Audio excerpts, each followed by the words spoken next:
First thing is question everything you believe. I start every September, I'm in the process right now of writing things down, things that challenges my beliefs. Why? Because I believe if you stay with the status quo, you're not living a proper life. You're not living a decentralized life. You need to question everything, and especially even the people around you. In fact, don't give anybody around you a pass. Always treat them like an M&M conference. And I think after listening to this podcast, you'll probably understand why I say that.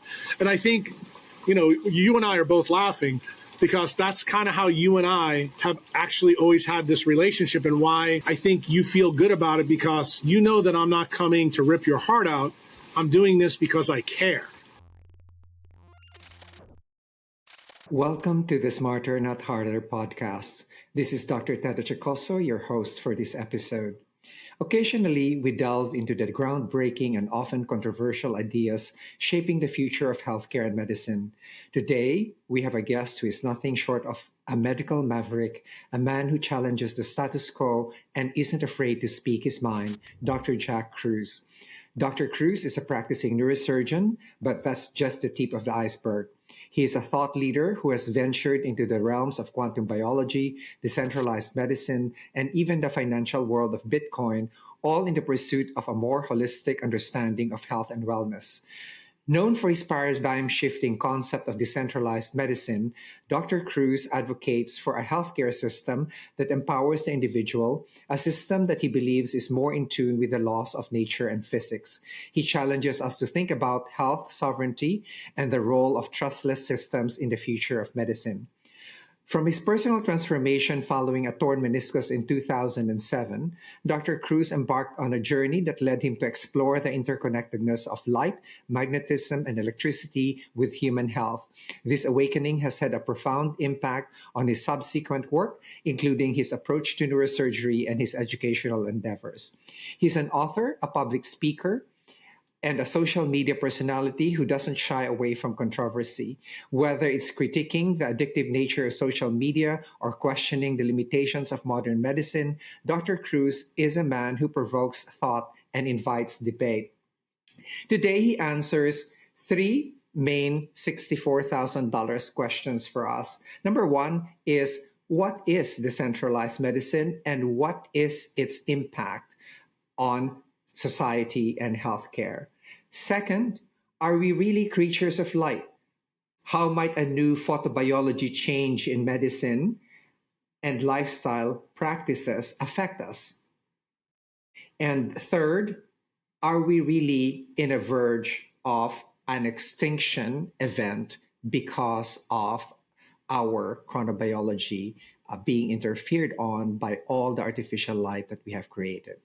So buckle up, listeners, because today's episode promises to be a roller coaster ride to the mind of one of the most intriguing and controversial figures in modern healthcare. Without further ado, this is Jack Kruse.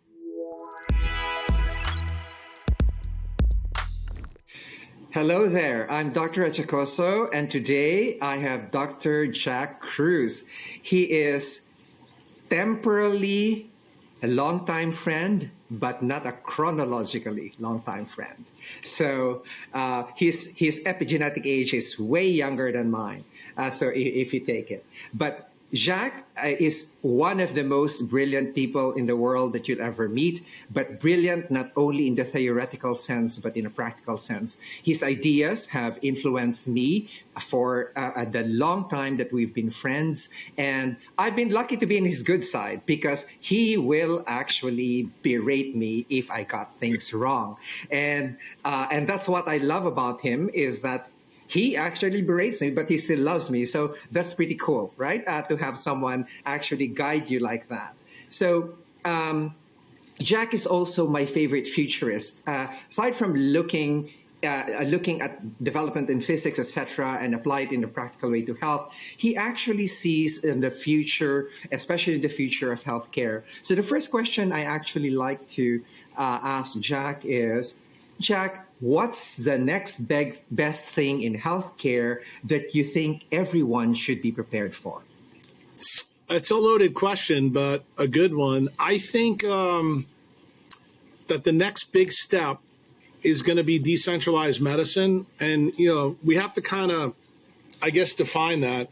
because there's a lot of different facets to this. Yes. You and I are both MDs, so we both trained allopathic. I would say, knowing your path the last 10 years, you've probably done more functional than allopathic. I look at decentralized being the next step that's even above that. The reason I believe decentralization is going to happen is for two things. The globalists are getting taken apart, not only politically, economically, and socially, but also it's happening even in medicine. And I think COVID is a big part of that. But I think the main issue that's driving decentralization, because of what we all lived through in COVID, is actually the fight for freedom. Medical freedom, informed consent, that is a huge part of decentralization. It's not a huge part of allopathic medicine, and it's certainly not a huge part of functional medicine. It's almost like this aspect is almost unique to decentralized medicine, because you and I both know that we have informed consent, for different things. Like if you were coming to see me for a subdural hematoma, you would sign your consent form, and that's informed consent. But that's not really what we're talking about. We're talking about some of the more nefarious things that have gone on in healthcare the last 10 or 15 years, where, you can have a baby inside the hospital and they're given that baby injections and vitamin K and things like that. And this is because they say it's part of our policy. We don't have to ask your opinion about it. I have huge problems with that, because I believe fundamentally that patients should know everything that's happening to them, and sit down with their doctor before it happens, have a discussion about the pros, the cons, the positives, the negatives, even things that aren't positive and negative, like things that you should think about, based on your life, and I'll give you an example. Just the last time you and I were physically together, when we were in Ballast Island, and the discussion that you and I had about the Filipino women that were walking around with umbrellas and doing injections of glutathione in their face. To me, I don't think the people that were doing the injections in the face were really giving informed consent totally. They were fulfilling a need of those women who was really wants, needs, and desires, but I don't think they got into the hardcore issue about what does this really mean to remove melanin from your skin. And part of the reason for that, Ted, and I think you know this, is that the allopathic and functional paradigm doesn't really know what the unintended consequences are of that decision. Yeah, that's melanin is a screen, right? It's not what a lot more. That absorbs light across all frequencies, right? Right. And that's a big deal. And to make a decision like that, I think that not only does the patient need to be informed, but the doctor has to have the educational background to know really what the issue with that is.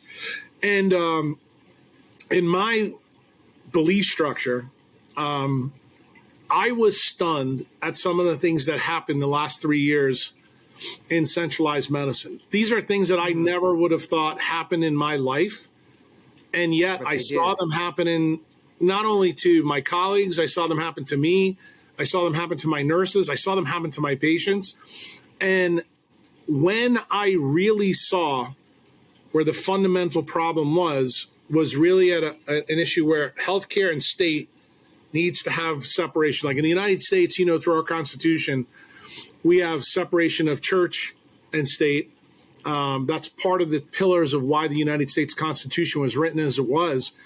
But the gentleman who brought this up to the founding fathers was Benjamin Rush. And Rush Medical School is named after him in Chicago. Right. But I find that the most disappointing part of that story is that nobody actually who's an American doctor or even a doctor anywhere in the world truly knows what Benjamin Rush's contribution was to medicine back then in the 1760s and 70s.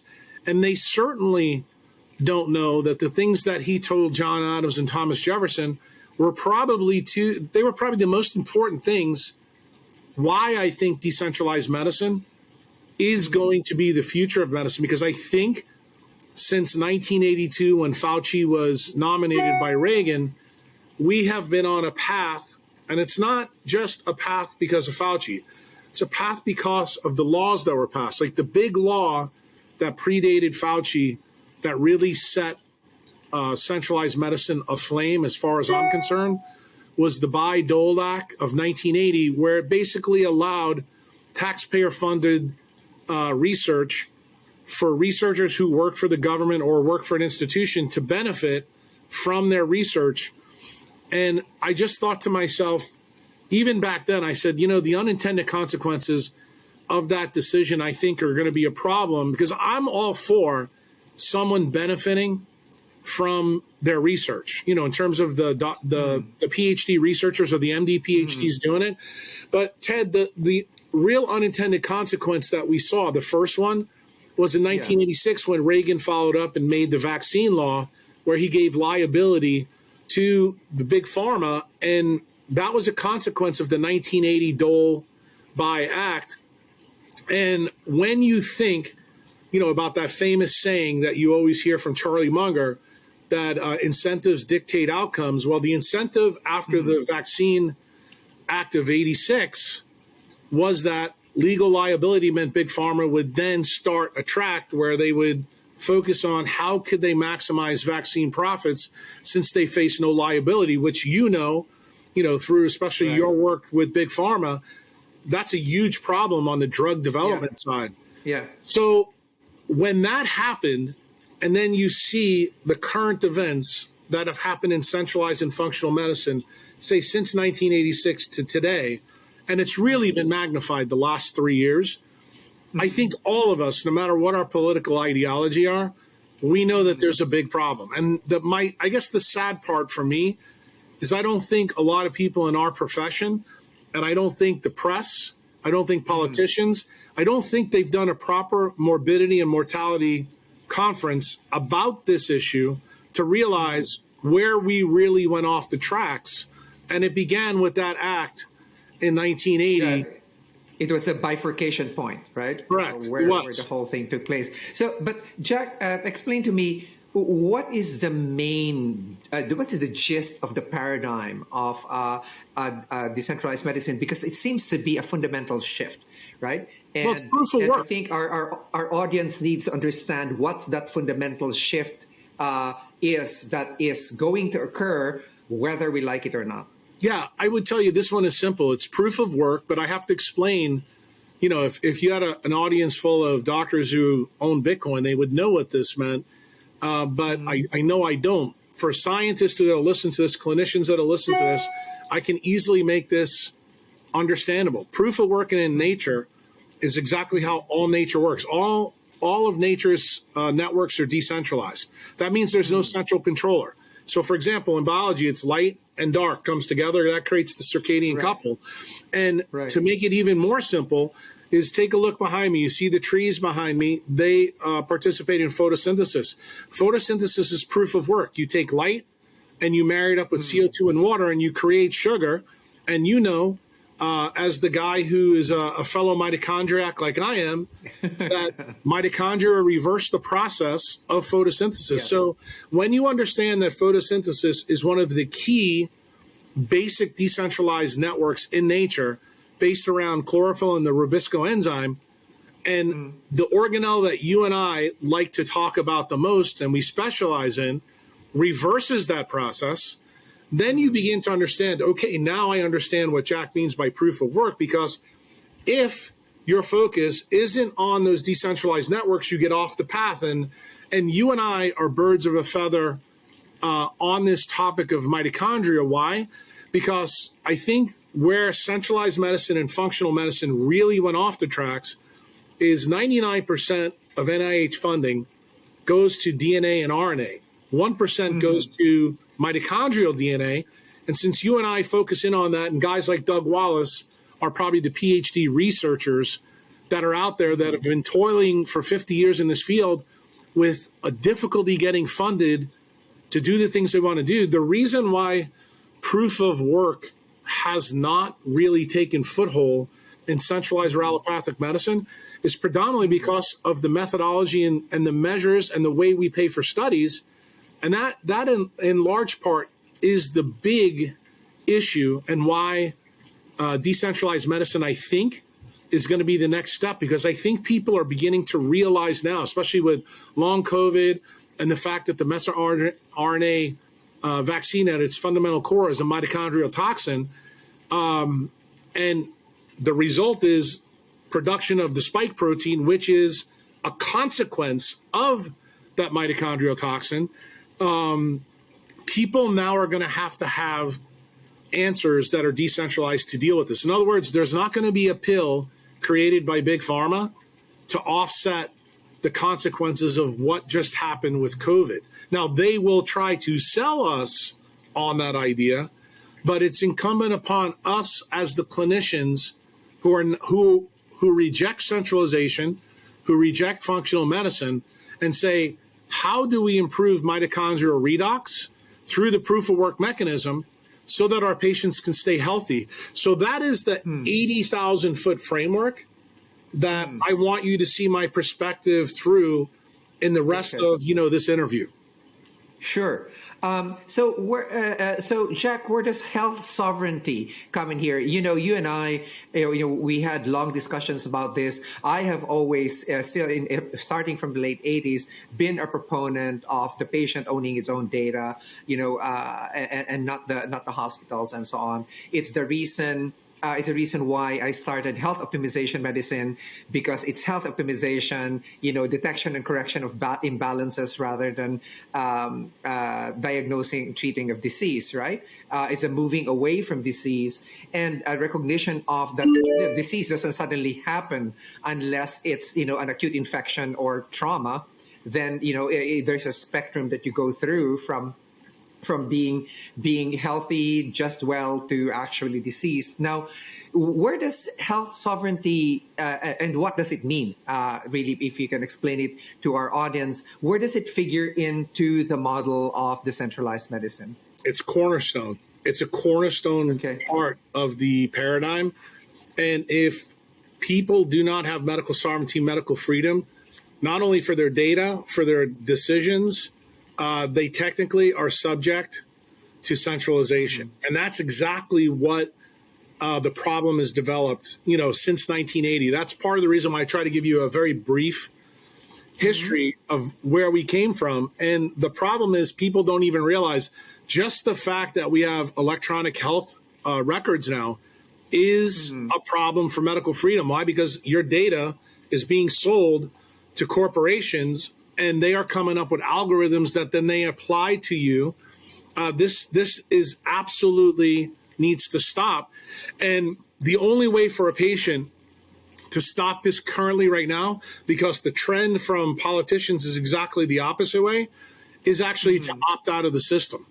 And that's actually, Jack, I'm guilty of in developing the electronic medical record, right? Because I was right there when the electronic medical record was being developed. And the sad truth was that I knew at the time that we were developing an electronic medical record, so we would be able to correlate it to actually correlate it with the ICD-9 before, right? It was still ICD-9 was being developed, so that you can be billed, right? And so it was for me it was like a very, very I know it's a jaded view, but even when we were developing it, so this whole thing is actually just for payment, right? For insurance, for payment, etc. It does not really adequately capture what's supposed to be captured. I would say it's even more nefarious than that, Ted. I think you just put a great spin on it, but to me, that's the spin that puts the ketchup and mustard and the mayonnaise on the hamburger. I'm going to push that all off and take a shit right on the hamburger and tell you that it's more nefarious. They're using it to actually harm the public health. And the thing that people don't understand is, and this is, again, an 80,000 foot big idea thing for you to consider. Every time we've employed technology everywhere, because I know you enjoy technology, you know that I am always the guy that will make you think twice about liking technology, because I'll point things out to you that you might not have thought about.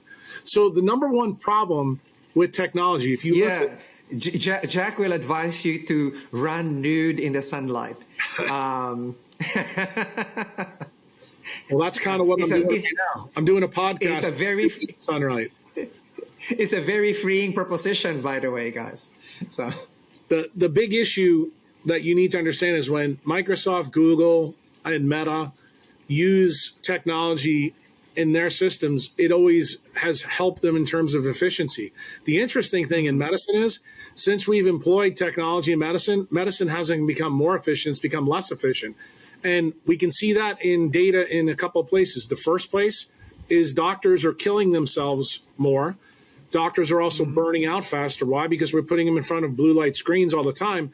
But here's the biggest one. Forget about the doctor side of things. The return on equity, if you look at what we spend on healthcare technology since 1986, the United States specifically, I'm not going to talk about other countries specifically, the United States health metrics, the return on equity for health is horrendous. We are more unhealthy today than we've ever been. And this trend didn't just start a couple of years ago. This trend has started since we brought technology in to the clinics, to the operatories, and even to surgery. And I have made the comment in my own specialty, you know, as a former neuroradiologist, I'm a neurosurgeon. One of the things that I've pointed out for 20 years to my neurosurgery colleagues is that we talk about minimally invasive spine surgery. We think because the incisions are smaller and the patients go home quicker, it's better. But then I casually point out to them, you know, to make smaller incisions and put hardware in their back, you know that we have to radiate them with x-rays. We didn't have to do that before. And I said, what do you think the effect of x-rays are on 2 or 3 hour surgery when in 1980 and 82 and 85, I only took one x-ray for the entire case, but we're using fluoro for 2 hours through the case. And the looks on their face, and this is the part that I want you to understand, Ted, they don't have that as part of the algorithm that they've used. Remember that the medical device manufacturers are as guilty as the big pharma guys, because these questions are buried from the curriculum of people that we're training today. And I'm that guy. You know me. I like to stir the pot to get people to think that just because they've come in with a pretty young lady or a pretty young man to sell you Medtronic's new pedicle screw system, you need to start to ask better questions for your patient. Not for you, not for them, for the patient. Think about them laying on the table. I remember, Jack, I think, you know, based on what you said, like you have to take a look at, like, you never really, as an interventional neuroradiologist, you know, the thing that during my training that was emphasized to me, and I was lucky that way, is like, hey, Ted, you're sclerosing an AV mal, right? Minimize your fluoro. You know, you essentially, you just take as much as you need and nothing more. But the younger ones, man, the way they use fluoro is just incredible. Well, right? you know, when you and I both trained, you know, because this is an area in neurosurgery and neuroradiology that's changed tremendously. We don't even clip aneurysms anymore. Everything is sent to the endovascular guys first. People don't realize we're radiating their head constantly to do that. When we clipped aneurysms, we never did x-rays. The only time we did an x-ray was maybe after the case was over, where we'd stick a needle in the carotid, put some dye in there to make sure the neck was clipped. But some of us didn't even do that, because I used to argue back when I was in residency to one of my program directors. I'm like, this is stupid to take an x-ray. We got the head open. Look at it right there. Yeah. Jack, you just reminded me of something that I've been railing about for decades now. It's not just X-ray. It's actually the use of ultrasound in pregnancy. Like, how many times do you need to ultrasound irradiate a fetus, an embryo, a fetus, and you know, in there, when you know very well that ultrasound actually causes cavitation, right? I remember, you know, my mentor, Dr. Emoto, and I working on, I said we had an idea before the ultrasonic toothbrushes came on. I said, let's make an ultrasonic toothbrush. So I started studying the properties of ultrasound, and I saw this cavitation going. I said, no, I'm not going to invent an ultrasonic toothbrush. But then, you know, 2 years later, ultrasonic toothbrushes actually, you know, started popping up. And I said, in pregnancy, I said, how many times do you really need an ultrasound every time you visit your obstetrician? When you're pregnant. Well, you And just brought up the other point that I was trying to bring up in the neurosurgery literature. Remember that why we're doing this is CYA, it's medical malpractice for the OBGYN. Again, it's not the mother and it's not the baby who are the focus. And I would tell you the same thing is true with drug delivery. The same thing is true with vaccines. The same thing is true, Ted, if you think about every single thing that we were taught in medical school and residency and really parse it out, you will find that at least 80 to 90% of the things that we are taught, like the recipe, wasn't really well thought out for the patient. It was actually thought out for the healthcare system. And that's what the problem with centralization is all about. And you're later in your career just like I am. And where we are now, when you actually think about how those central algorithms truly have been a problem, and that's the answer to why the return on equity for centralization has not been what anyone's expected. Why? Because the butterfly effect, the unintended consequences of the interventions that we're doing. It's the same thing, with a government. When a government thinks they can come in and make economic changes and they're better and they wind up making it worse, all you have to do is look at, Venezuela or Argentina as perfect examples of that. And we're seeing it in the United States right now. But I don't think people like to see that truth in other parts of their life. And in medicine, this is a real problem as far as I'm concerned, because when I have this discussion with patients, a lot of times they're not sophisticated enough to understand the nuances of what we're talking about. When I talk to a guy like you, I know implicitly that you know where I'm coming from, but you would be stunned how many times that I sit down and talk to nurses, to pharmacists, to physical therapists, to nutritionists, dietitians, to other doctors.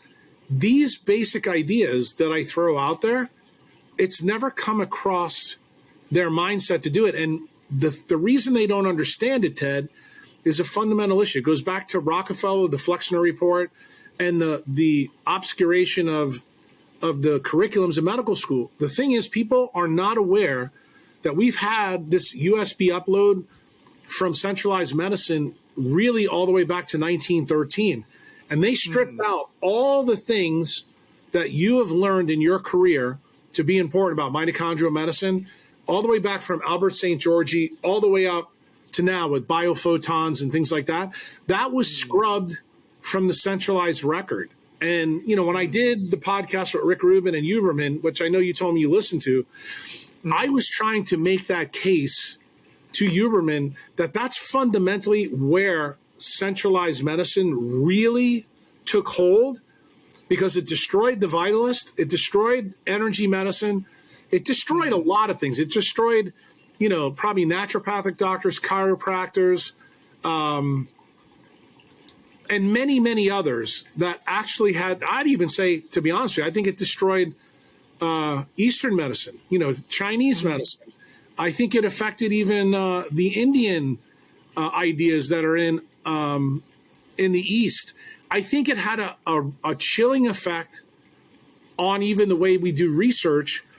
And I think, the last 100 years, COVID was such a bad mistake by the centralized system that it's now been Windex on everybody's glass eye. So for me, medical freedom and decentralization, Ted, this is something that benefits 7 to 8 billion people on the planet. The only people that are not going to be benefited by this type of medicine are the people running centralized systems. Yeah, we've Jack, we've had hours and hours of being together and discussing, and you have heard me lament of algorithmic medicine, right? And essentially everyone that is training right now is training in one algorithm or the other. And you just said if you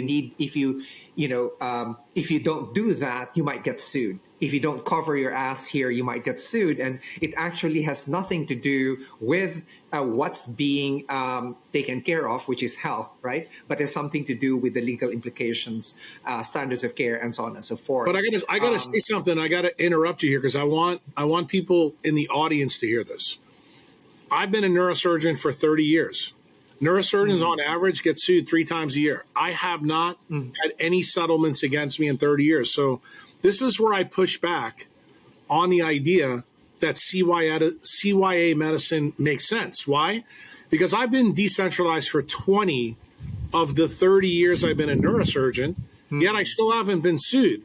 So I'm going to tell you some of the critics probably that will come from centralization and functional medicine will say that if decentralization is like deregulation, it's just the Wild West, that I would expect that we may have problems, from the doctor side, meaning that we'll let all the wahoos out and start going nuts. Now, I'm going to tell you, do I have a plan for that too? Yeah, that's where medical freedom laws come in different places, like every zip code, every country. You know that the Philippines will do it different than America. America will do it different than Panama. Panama will do it different than Argentina. But ultimately, if there's a system of checks and balances in these medical freedom laws, and they're thought of quite well, I don't believe that patients are going to be harmed by these systems. In fact, the way I see the future is probably radically different than most people listening to this. I actually want decentralized medicine to go mano a mano with functional medicine and centralized medicine in the same paradigm. And I believe that over 25 years of comparing apples to apples and apples, we will be able to see when doctors judge the outcomes of their patients, meaning when the state is removed and doctors judge other doctors on their beliefs and their patients' outcomes, then and only then will we see who was wiser. Was it centralization of the Rockefellers that mattered? Was it the functional medicine guys who showed up as a reaction to the centralization guys? Or were the people that were dominant before Rockefeller, who were working in energy medicine, who were working with light, who were working with water? Will those people turn out to be wiser because they have better outcomes, because the key endpoint is the patient's outcome, not the procedure outcome? How did the patient do? Yeah, you remember, I told you this story before. When I was starting, I started with pioneered health optimization medicine practice, where I set aside the diagnosis, right, and treatment, and basically just balance the metabolome inside your cell. And when I started in 2009, my referrals were always, okay, all of the allopathic physicians already have done what they could do.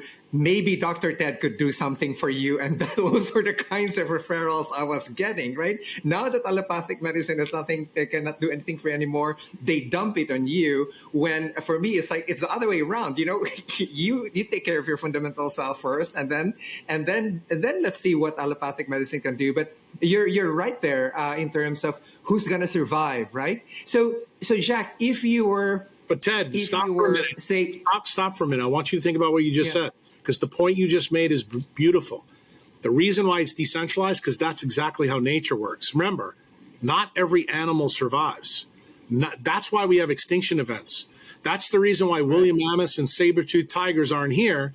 And what I'm telling you is I believe the woolly mammoths and the saber-toothed tigers 25, 30, 40 years from now in a decentralized country is going to take out the bad doctors.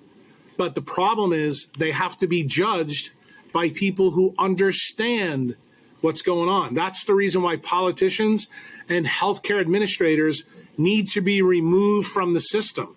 Doctors have to judge other doctors. And if the health outcomes aren't there, guess what? We are going to create better doctors post-residency than we did pre-residency. It doesn't mean that we're going to, completely throw all of our colleagues away who've been centralized through medical school or through naturopathic school or chiropractic school.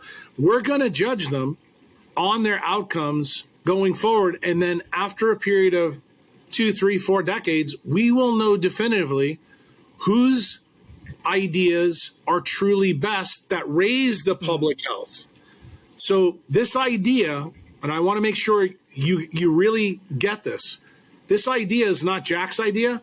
Jack stole this idea from evolution. It's survival of the fittest, because the doctors who participate will have to be survival of the wisest. Some of the things that they do in writing, say, statin prescriptions or fluoroirradiating someone for minimally invasive spine disease or putting an artificial disc in someone, it may turn out that when your metrics are compared against somebody, say, who uses the photoelectric effect to improve the central retinal pathway and improve the leptin melanocortin pathway is better, then guess what? That's how we take out bad ideas from medicine. And we do it without the influence of the people making the devices, making the drugs, or paying for the service. That's the big issue. And the problem is, remember, those stakeholders, they have, for 50 to 70 years in centralized systems, have usurped the doctor's control. That has been the single biggest problem. If you look at healthcare expenditures, at least in Western medicine, what has grown faster than doctor salaries? Administrator salaries. Why do we need that? We don't, because it certainly hasn't improved the public health. That's true.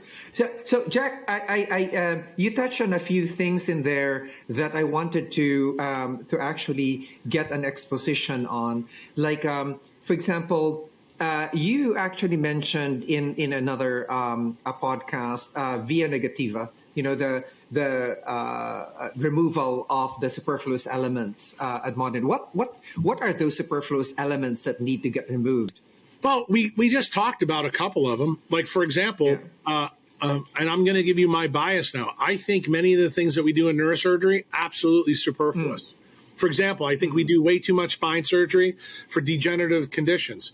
And I don't want to just pick on my own profession. Let's pick up on, let's say, breast surgeons. I think the amount of mammograms that we do is ridiculous. Let's talk about the gastroenterologist. The way we screen for colon cancer, absolutely preposterous. Pediatricians and the way they use vaccines and antibiotics, psychotic. Let's talk about internal medicine. The use of statins on LDL cholesterol is probably the biggest mistake centralized medicine has ever made, but yet we still have people out there telling you need to lower your LDL cholesterol, even though it's blatantly obvious in the literature that people that have the highest LDL cholesterol do the best and live the longest. So those are some of the big ideas, but I don't want anybody to think, because I just gave you a bunch of allopathic ones, there's plenty on the functional side. I can promise you these functional guys are not going to like Uncle Jack's program, because if you think it's wise for a patient to spend $20,000, $30,000 doing labs that lead to no good outcomes for them, if they still have their hypothyroidism or their mitochondrial function still blows, guess what? You need to pay the penalty, not the patient. They may have paid you $20,000, but guess what? You need to change your template, because what you believe needs to come under scrutiny. Why? Because it goes to the bottom issue. What is the return on equity for the money spent? If we want a good system of healthcare, we need results. And that's what proof of work really means. I'm trying to give you the full cycle so you understand where this is going, because there's many things. I can tell you, you've heard me say this multiple times, both live and in podcasts, that I believe that I hurt a lot of people from the time I was probably 20 years old to 40 years old. Why? Because I was just like the people that I'm criticizing now. When I had the wake-up call, I have been thinking for 20 years of how to fix the system. Why? because I fundamentally believe we can't fix the system when we're inside the system. I think it's like Buckminster Fuller said, instead of trying to fix the system within, why don't we just blow it up? So the idea that I've come up with is let's take the three competing ideas, centralization, decentralization, and functional medicine, and let's do a huge trial. And let's do it in, say, certain places in the world over a period of time, because you know that there's going to be critics in the Philippines, in the United States, in South America, in Africa, everywhere. But ultimately, people will look at this long-running experiment and go, boom. Now, don't think that I'm naive to believe that even a good experiment can go bad. I mean, we saw the Framingham heart study, started in 48, finished in 99. To this very day, it still pushes. Every cardiologist believes that the Framingham heart study said that LDL cholesterol kills you. And in fact, if you go back and look at what was published in the New York Times in January of 99, the 50-year data, it says exactly the opposite. But guess what? Even a good experiment can be stolen when doctors aren't in charge, okay? The media brings the propaganda to the table, and we find out who's incentivized the media, which is Big Pharma, device manufacturers, the American Heart Association. In other words, people who are not stakeholders in patients' health one-on-one. If you don't have skin in the game, you have no say in this system. That is the key. Actually, Jack, I'm glad you mentioned that, because last year or 2 years ago, I proposed and presented that the Philippines have a Department of Health, which is allopathic medicine, and the Department of Health Optimization, which is a forerunner of your decentralized medicine, right? And now I have a better framework to steal from, because you now have a mature framework from which I can steal from. However, there's something that I actually am curious about in one of your statements before, that this is a trustless system. What do you mean by that? In other words, the outcomes will tell you if what we're doing is correct. For example, let's try to make this blatantly simple. If you have an orange tree and it's in Florida and it's in the sun over a period of 365 days, most farmers know that it's almost a guarantee you're going to get a harvest. Now, there's going to be things that affect the harvest. What we have in the United States right now is we have a bunch of patients who are orange trees that are getting told to wear sunglasses, sunscreen, and clothes, and somehow we think that their biology is not going to be affected by that. And I guess proof of work, I'm saying, needs to be in the advice that we deliver to patients.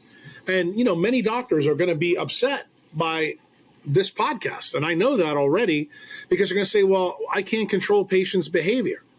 And I'm like, you'll know if the patient is not following the rules, because if they're not following the rules, if you don't think that there's going to be some, you know, punishment for them, absolutely. Like, we know if someone tells us that they've stayed away from Twinkies and Oreo cookies, but they come in and their triglyceride level is 300, we know they're full of shit.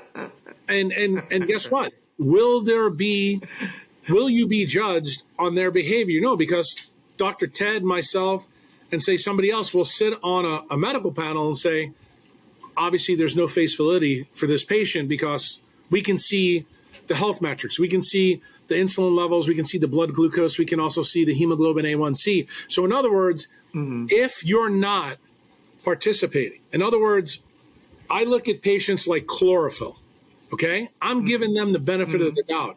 But if it turns out that chlorophyll doesn't have magnesium in the center of the nitride cage, they're going to get called out in the system. And guess what? They're going to pay higher premiums to come see us. Right. Why? Because functionally, they wasted our time. And Ted, what do you know as a doctor? The most valuable thing that you and I have in our clinic is time. Everybody wants a piece of our time. So when we have somebody who's truly lying to us, we should have recourse and say, look, come to me when you get serious about proof of work. Because right now you're proof of stake. You are like Ethereum or Cardano. You're a bullshit artist. And you know what? I don't have time. I can't fix you. So if you want to live this type of life you're living, I'm fine with it. Buy term life insurance, but please don't waste my time. So Jack, say you were to advise a country on implementing, or at least putting out the framework, the policies or the laws for decentralized medicine. How would that look like? What would the components be, and how will the efficacy or effectivity be actually evaluated? Well, that's a great question, but it's a difficult one to answer. And I think you know the reason why, because each country, we have 196 countries in the world. Each country has different constitution, different set of laws. So I can tell you that I can look at a system, and since I happen to know the American system the best, I can tell you what the problem in America is. So how would I fix it?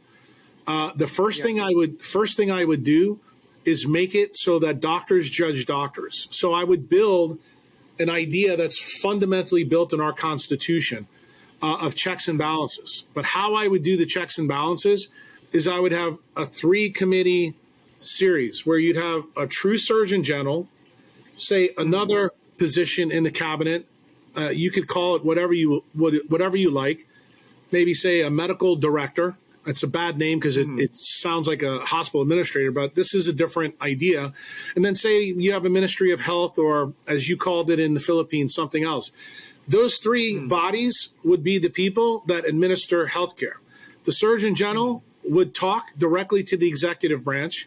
The medical director would probably be an expert in, say, infectious diseases, and they'd have to have that. The third, and that second doctor would only be elected by doctors.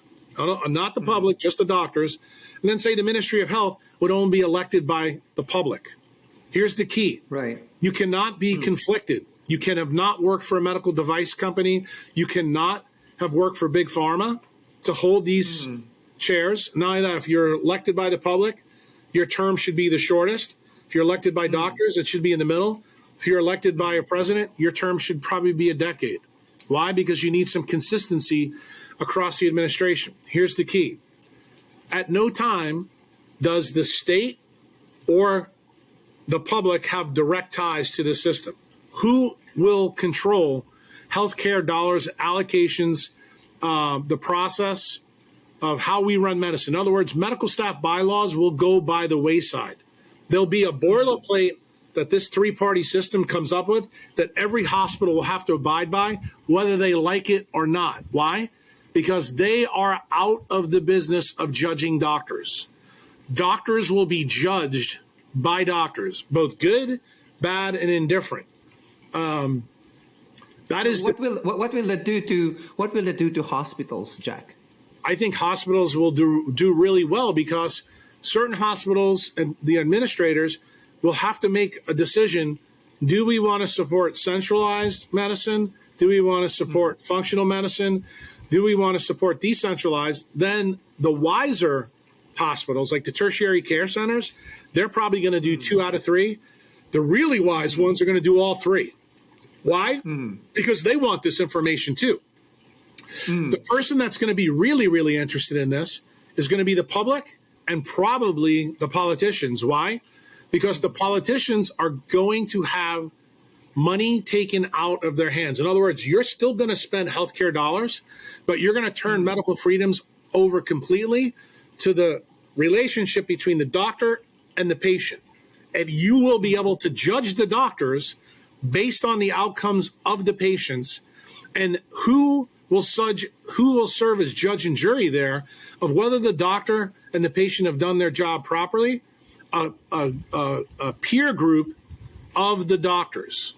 That 3-party system will have the ability to find 12 doctors to go and judge every case that needs to come up. And Ted, you know that not every case is going to need to come up. But, you know, for example, if I'm just trying to give you an example. If, say, a government like Canada comes out and mandates a booster shot right now, and all of a sudden, a year from now, we find out that everybody who got their 4th, 5th, and 6th boosters, say, gets myocarditis, dies, and it's blatantly obvious in the aftermarket data. And the government continues to support these mandates. In this system, it could never happen because the doctors would basically tell the Canadian healthcare system, you're still going to pay for people's healthcare, but we're not following any of your rules anymore. And the reason why is because the system now is contained within itself, and it's judged by people who understand the science. In other words, you don't have to have a guy like Fauci, the CDC, or the FDA to tell you to be the central controller to make decisions for everybody downstream.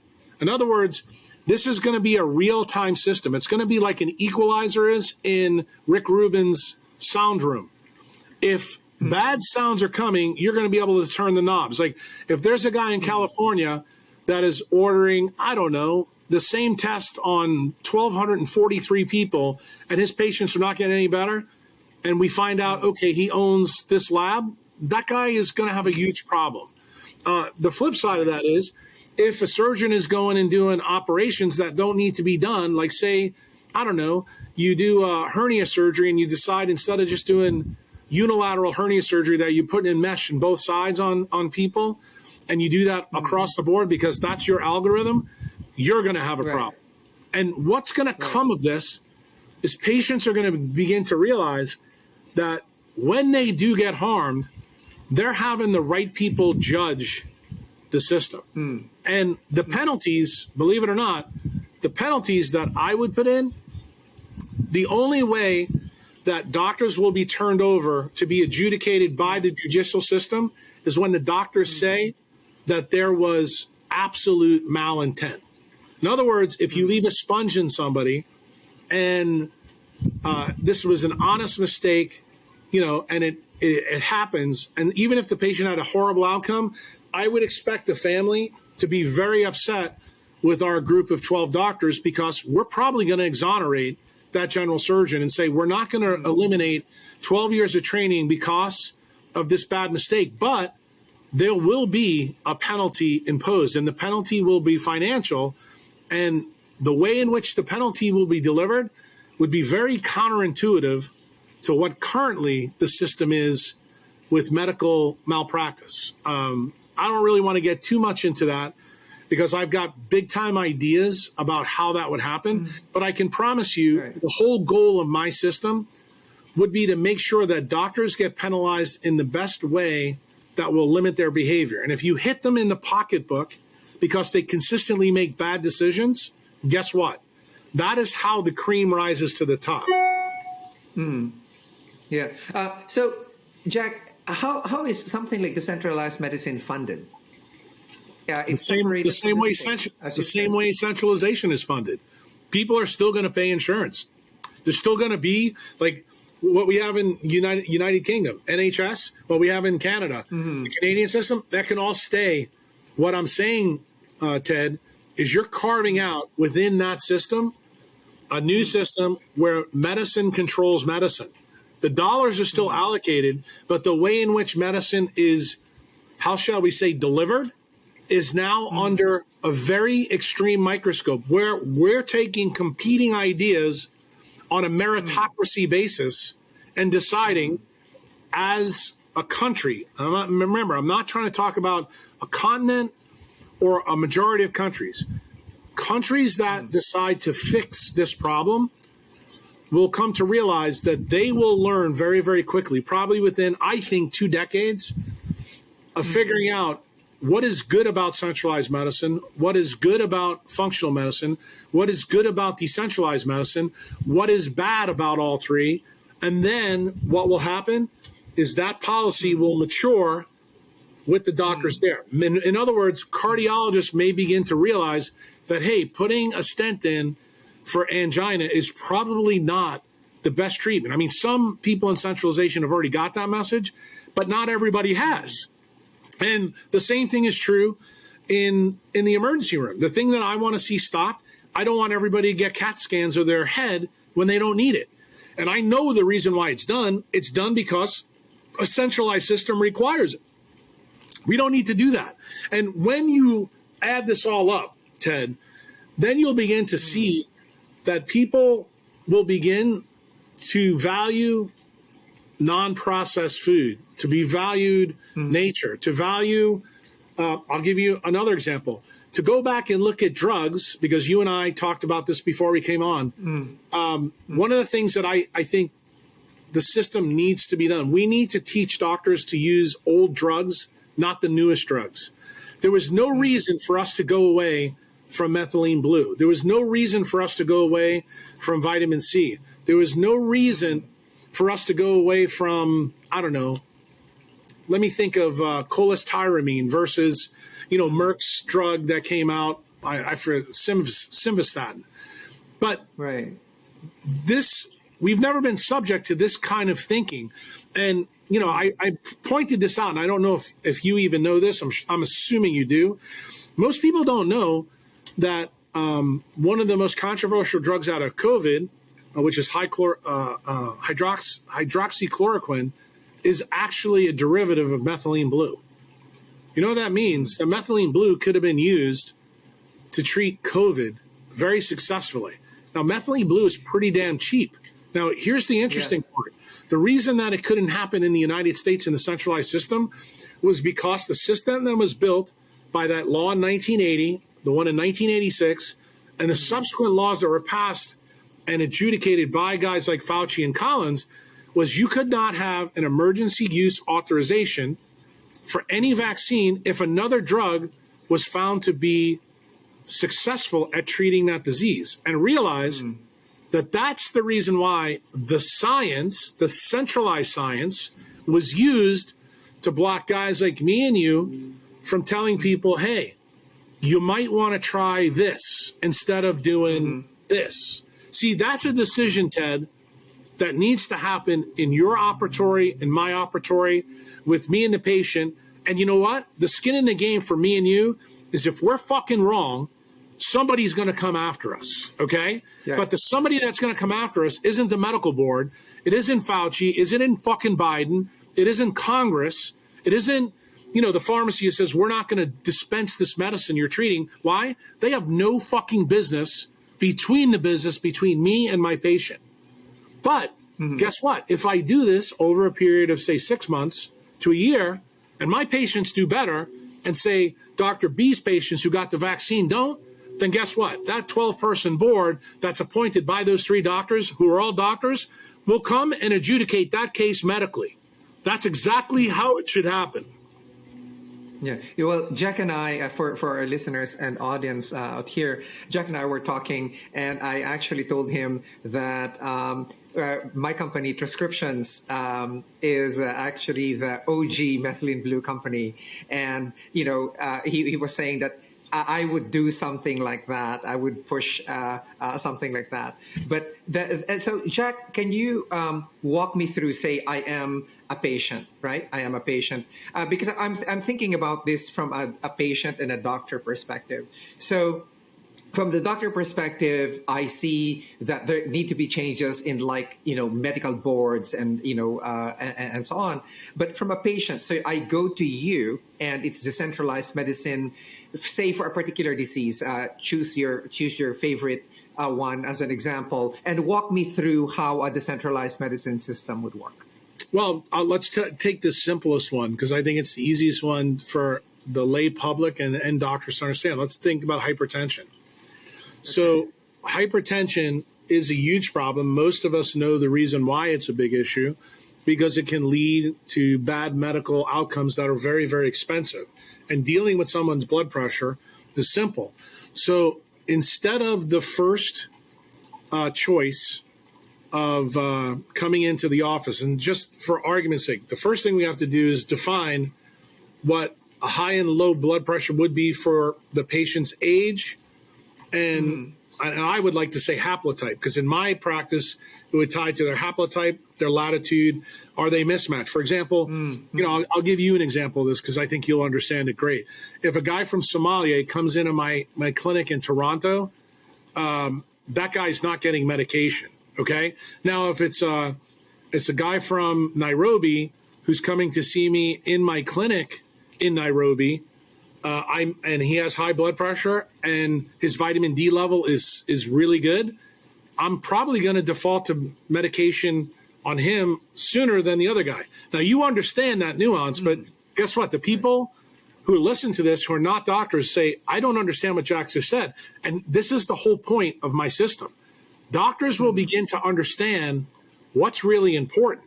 So, for example, the single most important thing for high blood pressure should be education that's done in the operatory. So, for example, I would sit down that guy in Toronto who's from Somalia and make him watch the TED Talk of Dr. Richard Weller from 10 years ago.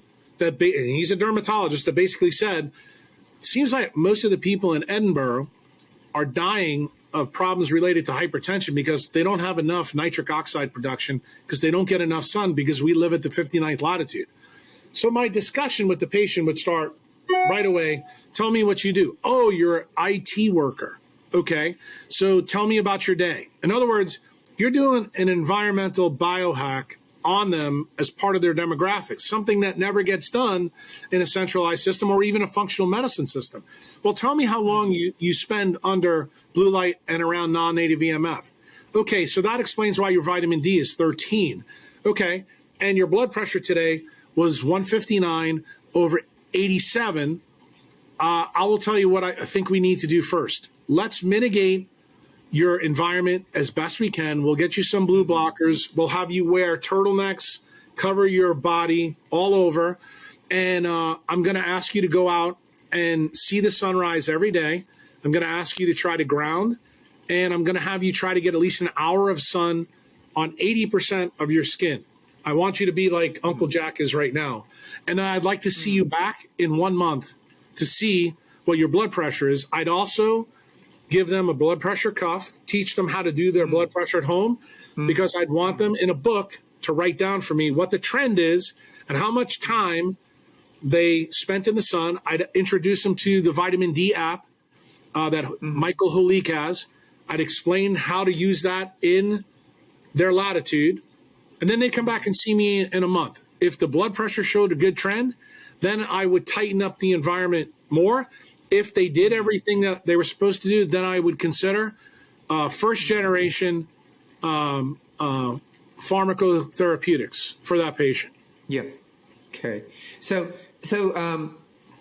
Jack, for example, for this patient, would you take the test, like, for example, mitochondrial haplotyping, or any of that sort? Or I wouldn't do that initially. Okay. Because I would say just from the initial demographics, if the guy tells me he's from Somalia and he lives in Toronto, I already know he's mismatched. Then when I hear that he's in the IT business, then he's really mismatched. So what do I want to do? Decentralization works on the simple things. The doctor already knows that the patient's mismatched, so let's try to fix some of the mismatches. Because like the second visit, I'm probably going to turn them onto a spurty light with an infrared A. Right. I'm going to do other things. I'm probably not going to default straight to medication. But in this example that you've asked me to give you, what you're basically going to see is there's gradated steps before I go to Big Pharma. And then when I go to Big Pharma, what am I going to do? I'm not going to call the pharmacist at Sam's or Walgreens. Who am I going to call? I'm going to call a compound pharmacist to make the first generation drug for him most cheaply. In fact, in my system, this is where Big Pharma is not going to like me. I want to support pharmacists that run their own pharmacy. And I would like the medicines compounded directly for the patient. And the reason why is this will explain to doctors truly what the difference is between Big Pharma and the way pharmaceuticals should be dealt with. Just the way people understand farm to table. Like when you buy a steak from Safeway in the United States, you have no idea anything about that steak. The same thing is true about your drugs when you go to Walgreens. But when you have a guy who's a compound pharmacist who actually can make the drug and titrate it to the effect and then discuss that with both the doctor and the patient, then guess what? You have a team of 3 people that are all working. They all have skin in the same game.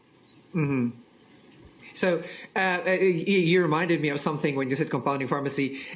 When I started the troches for methylene blue, I actually had it scored. It's scored, right? You could divide it in quarters so that you could actually titrate the dose, right? And why I'm smiling is that our troches prescriptions are actually made, manufactured, supervised by a compounding pharmacist, and that's that's the difference with us. Well, Jack, I'm trained in pharmacology, and I'm a physician. I don't want. I want a precision dose, pharmaceutical grade agents.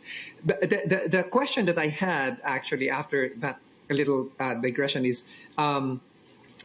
What do you do for if the patient doesn't follow your compliance? What do you do with poor compliance? Yeah, that's something that people probably won't like about decentralized medicine. Yeah, decentralized medicine mandates that skin's in the game. If skin's not in the game, yeah. let me ask you the flip side of this, Ted. What does nature do when an animal doesn't do what it's supposed to do? Kills it off. That's it. So if the patient decides that they want to let their blood pressure continue to go high, drink Malbec at night, eat dinner at 10 o'clock at night, and go out and boom boom and snort coke and drink alcohol, I'm not going to stop them. Why? Because remember what the key for decentralization is, Ted? It's medical freedom. That person has a choice to make themselves sick and to kill themselves. What they don't have a choice is to hold my feet to the fire by that choice. Well, Jack, let's get to the parts where you really have gotten a lot of people talking, and these are the various topics that are actually interwoven. And the one thing that I remember, Jack, the quote that I remember Jack with is Brian Greene's "All you are is a bag of particles acting out the laws of physics." And each time I see this quote, I said, that's how I remember when people ask me how to explain Jack, that's what I do. I said, take a look. His fundamentals are in quantum physics, specifically biophysics, and then it's light, water, and magnetism, So, and biophotons and the water as a Faraday cage and, the bone as a semiconductor, all of these are coming off from physics. So how does, the decentralized medicine system actually benefit from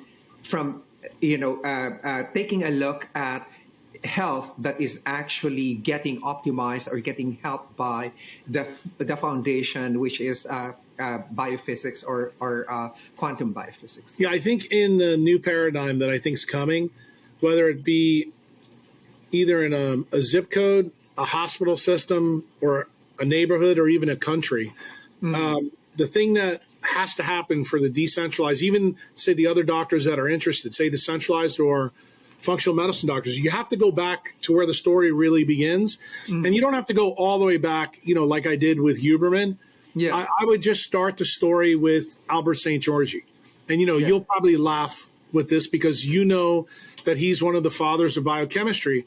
And the reason why this story, I would use the internet. Here's a shocker for you. I would use technology this way, not through EHR, but through the kind of thing that we're doing right now. Right.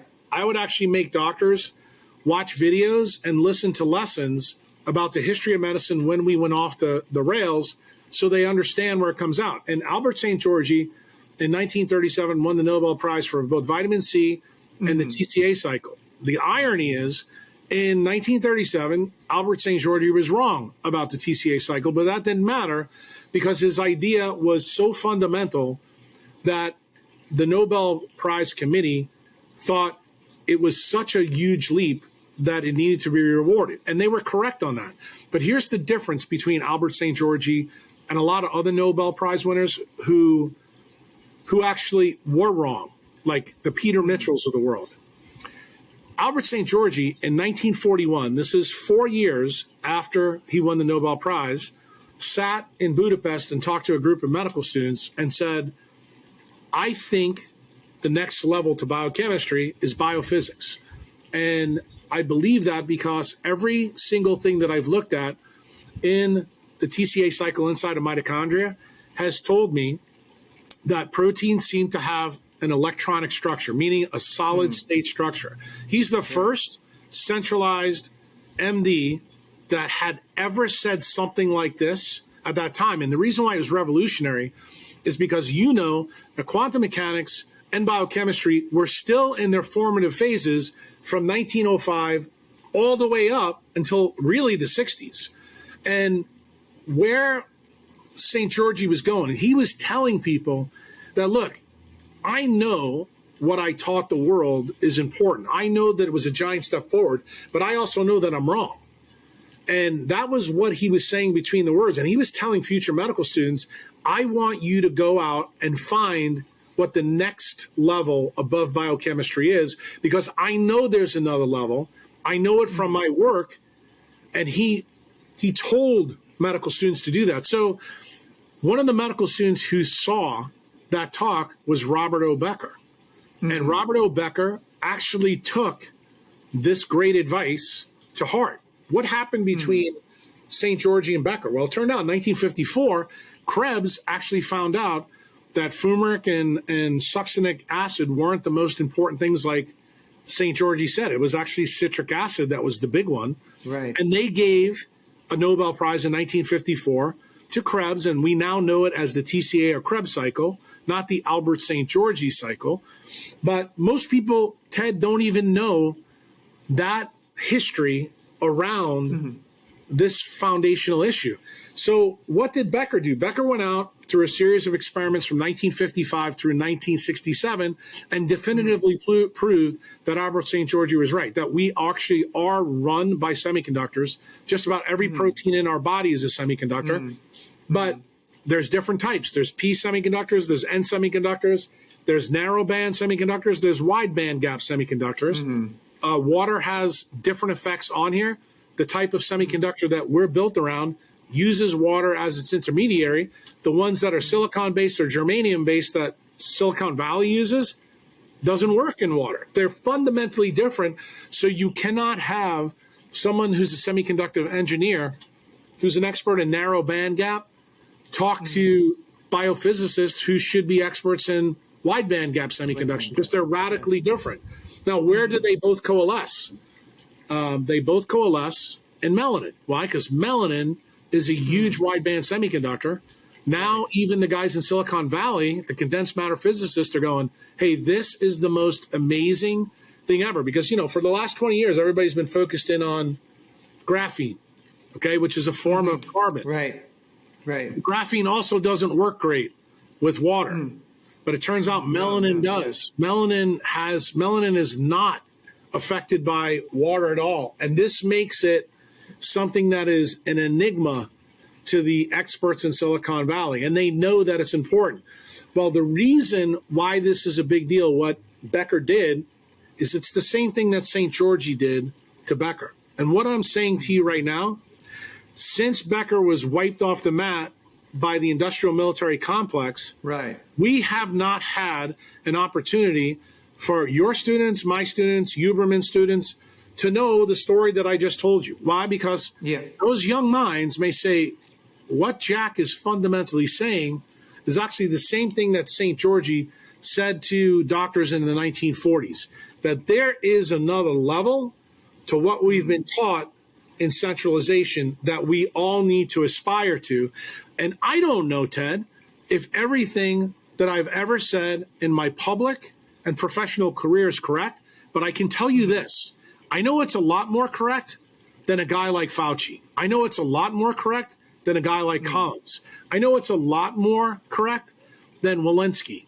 I know the people that are in power today, what they're telling people is absolutely incorrect. And the way that I know definitively I'm right is the public health has done horrible since the 1960s. In fact, since we've embraced technology, it's gotten worse and worse and worse.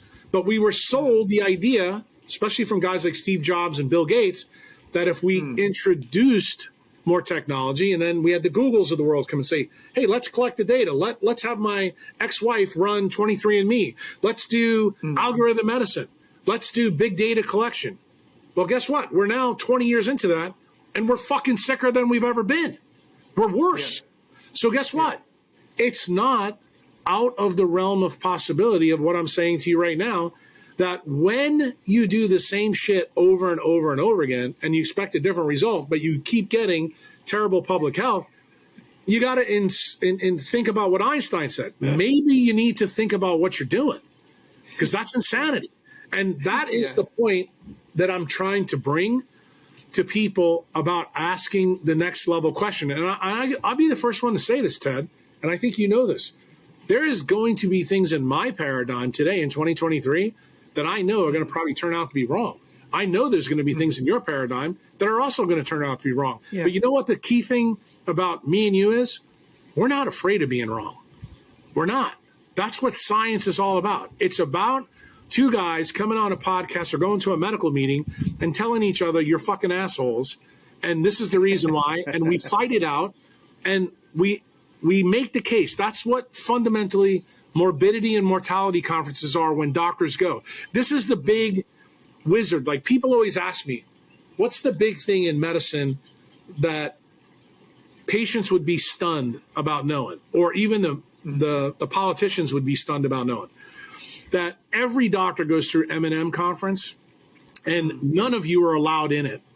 And there's a reason you're not allowed in it, because if you saw what really went on in M&M conference, you would be very, very happy that other doctors take other doctors apart. So what has Uncle Jack done for 20 years on the internet? I've basically brought the idea of M&M to the internet. I've brought it to Twitter. I've brought it to medical meetings. Ted knows he brought me to Balasan Island in front of 3,000 Filipino doctors, the Minister of Health, and I got in front of the stage and told them, you're fucking wrong. And I'm going to tell you why you're wrong. And you know what? I ran this program in my head, and Ted gave me free reign to do it. So did the people that put this on, because my idea was, not everybody's going to like this message, but this is going to be, and going to remind those doctors that this is like an M&M conference. We are going to sit down and we're going to have a discussion. And the people that put this conference on, I'm going to tell you, I knew, and not going to mention any of them by names, but they also gave me free range. And to this very day, Ted knows that I respect and love those people, just like he does, because they were trying to do what I'm trying to do now, what Ted's trying to do. We're old guys now, but we're not done. We are not done pushing this envelope. And decentralization is something that every patient needs. It's something that every doctor needs. It's something that every health system in the world needs. And it's not going to be comfortable. And that's the reason why I tell even my own members, when I say things you don't like, I tell them to embrace the suck, embrace the chaos. Why? Because it's only through the chaos and the mistakes that we learn the truth. And that's the whole point of M&M conference. You have to learn what's good and what's bad. You cannot know good without bad. And you cannot understand the depth of bad until you've sampled the good. So Jack, this leads me to actually a lot of questions, but the key thing that in my mind is that you said that we're already old people, right? But we're just really, really wanting to push this whole thing. But for me, it's like, now, how do we change two things? How do we change medical education then so that these things are included, number one? And number two, how do we make this younger generation who is actually in medical service with patients, etc., catch up with the fundamentals of what we need to do? That's easy. You're actually doing it right now with me, Ted, and you don't even realize it. You did it when we're in the Philippines. Every time I do a podcast, I do it. Look, this is the easiest part. The use of technology, that's the best, is actually connecting and talking to doctors just like this, doing a Zoom call, and then saying, okay, let's pick a topic we're going to talk about today. Let's talk about This is the decentralized perspective. This is the centralized. This is the functional medicine. And then having the competing people talk about it, what the pros and cons are, and then you get to it. And then you decide as the person on the other end, you know what? This idea that Jack had about using Richard Weller's talk, the TED Talk, that's a resource that's on the internet for free, but we're not utilizing that at all. We don't need to reproduce it at all. We just need to let other doctors see it. Or if you did, a lecture, like, my lectures that I've done in Vermont that have been extremely popular, you could pop those on and say, okay, everybody thinks about food like carbohydrates, proteins, and fats. Well, in that lecture in Vermont in 2016, I said, no, it's an electromagnetic barcode of photosynthesis. And everybody's head went, well, guess what? We don't need to reproduce that.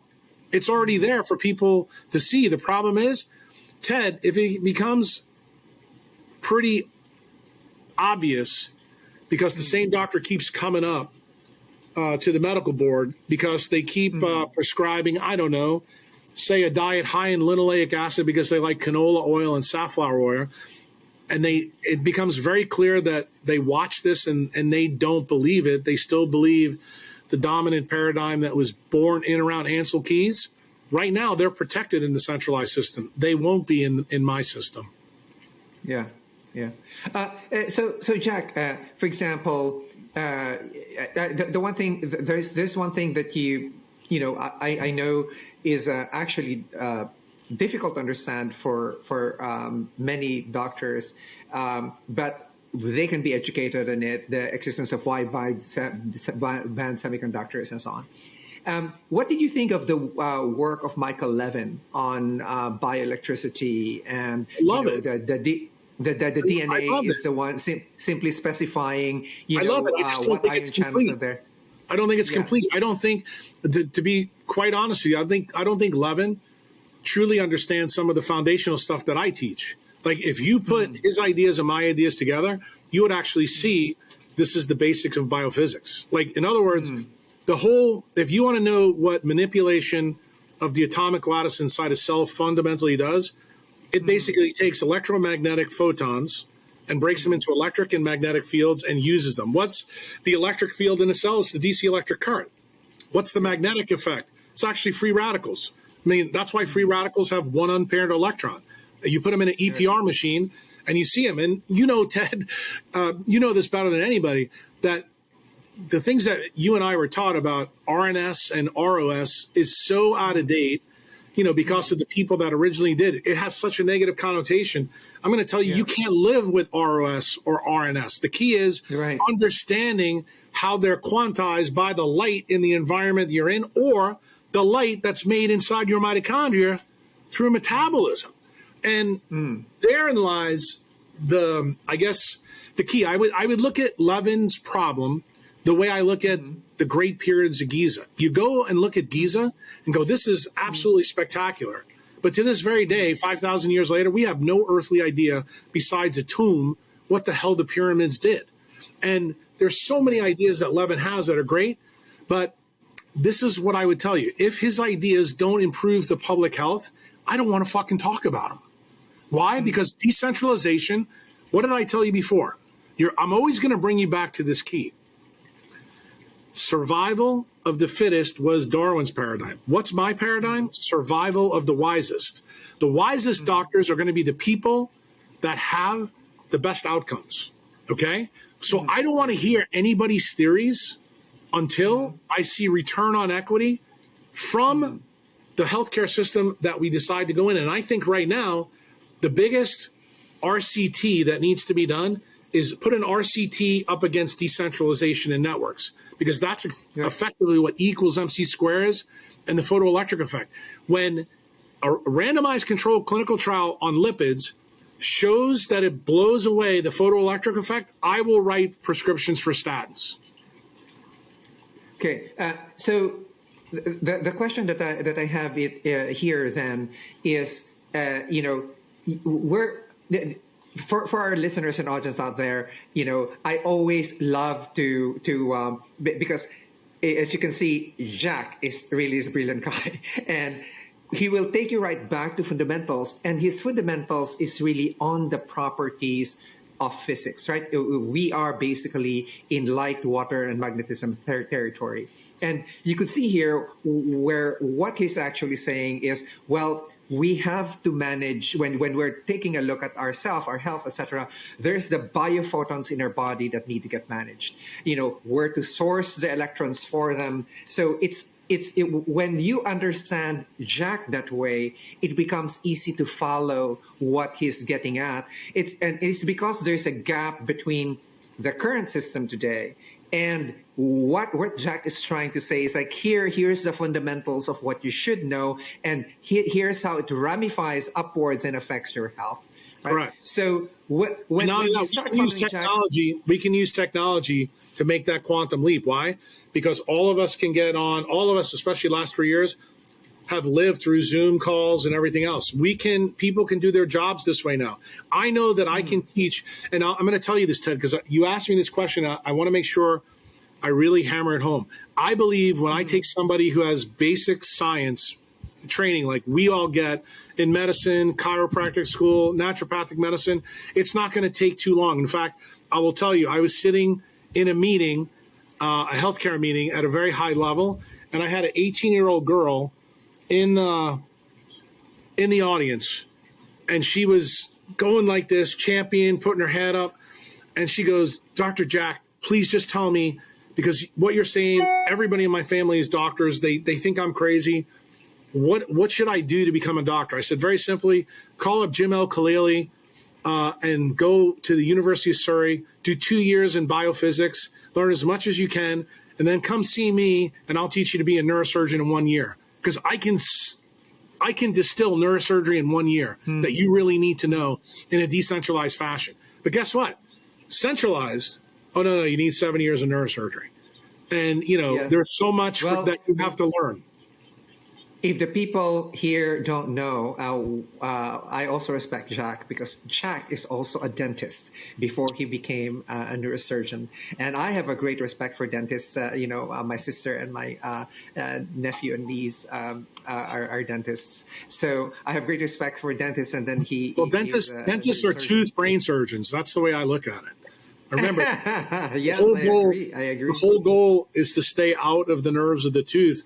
But people don't look at it like I look at it. And the thing is, the teeth are really, really important. Like I use the skin in the eyes because they're easy to examine. But there is so much information that can glean from the oral cavity and from the dentition and the periodontium and how it relates to other diseases. One of the things that I'm happy about in my career, when I started this in the early 80s, is I remember periodontists telling me and teaching me in dental school that we could actually tell about heart disease just from the state of the periodontium. And at that time in centralized medicine, that was considered, that's crazy quack talk. Now it's not. So I've seen in 30 years that something that was quack talk is now firmly accepted. And I guess the things that you and I are talking about, I don't think the leap between decentralization and centralization or even functional medicine is as big as you think. I just think that the way we teach people this over the internet and who we get to teach it, like I'm probably going to piss a lot of people off when I say this, but I've had a group of my ex-members go and start this I guess you would call it an online classroom and try to get certification for people to do this. I fundamentally have a huge problem with this because of what I've shared with you in this video. If you are not professionally trained, you have no business in teaching the lay public anything when it comes to affecting someone else's health. I believe, and this is the key thing with decentralization, that doctors have to judge doctors. And when I use the term doctor, I'm pouring a lot of people into that. But when you're not trained and you know a lot about healthcare, but not a ton, and see, that's where I would put Michael Levin into this situation. I don't think that that's the type of system that we should go for. I think that's the type of system that we have with board certification. And you and I both know board certification really is a professional guild that's done to protect the people that are members of it, not in a good sense either. A lot of times they protect bad doctors.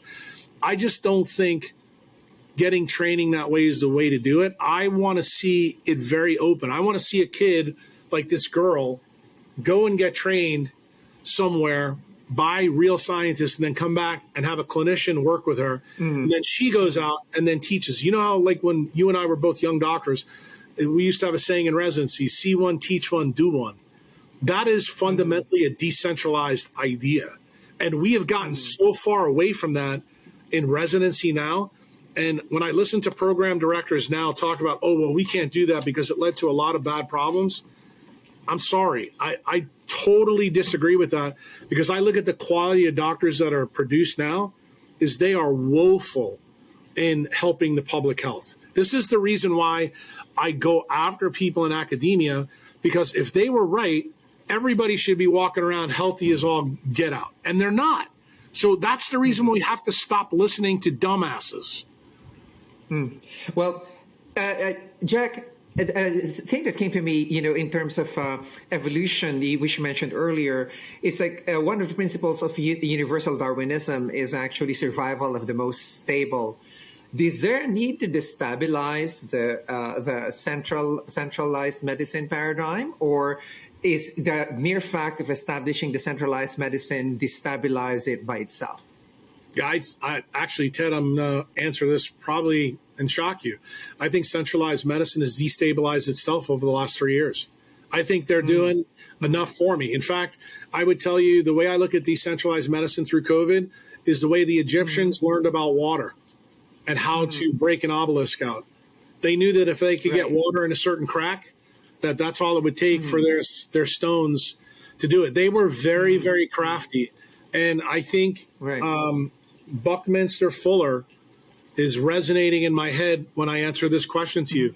They're doing a great job taking apart their own paradigm, because guys like Fauci, like, for example, what the CDC and the FDA just announced that, oh, let's give people more boosters.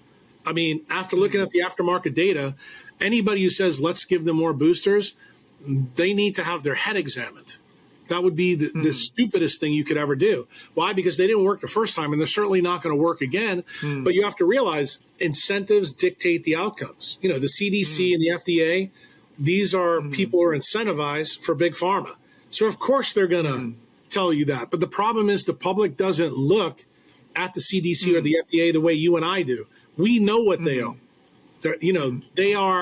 They are levers that control the centralized paradigm.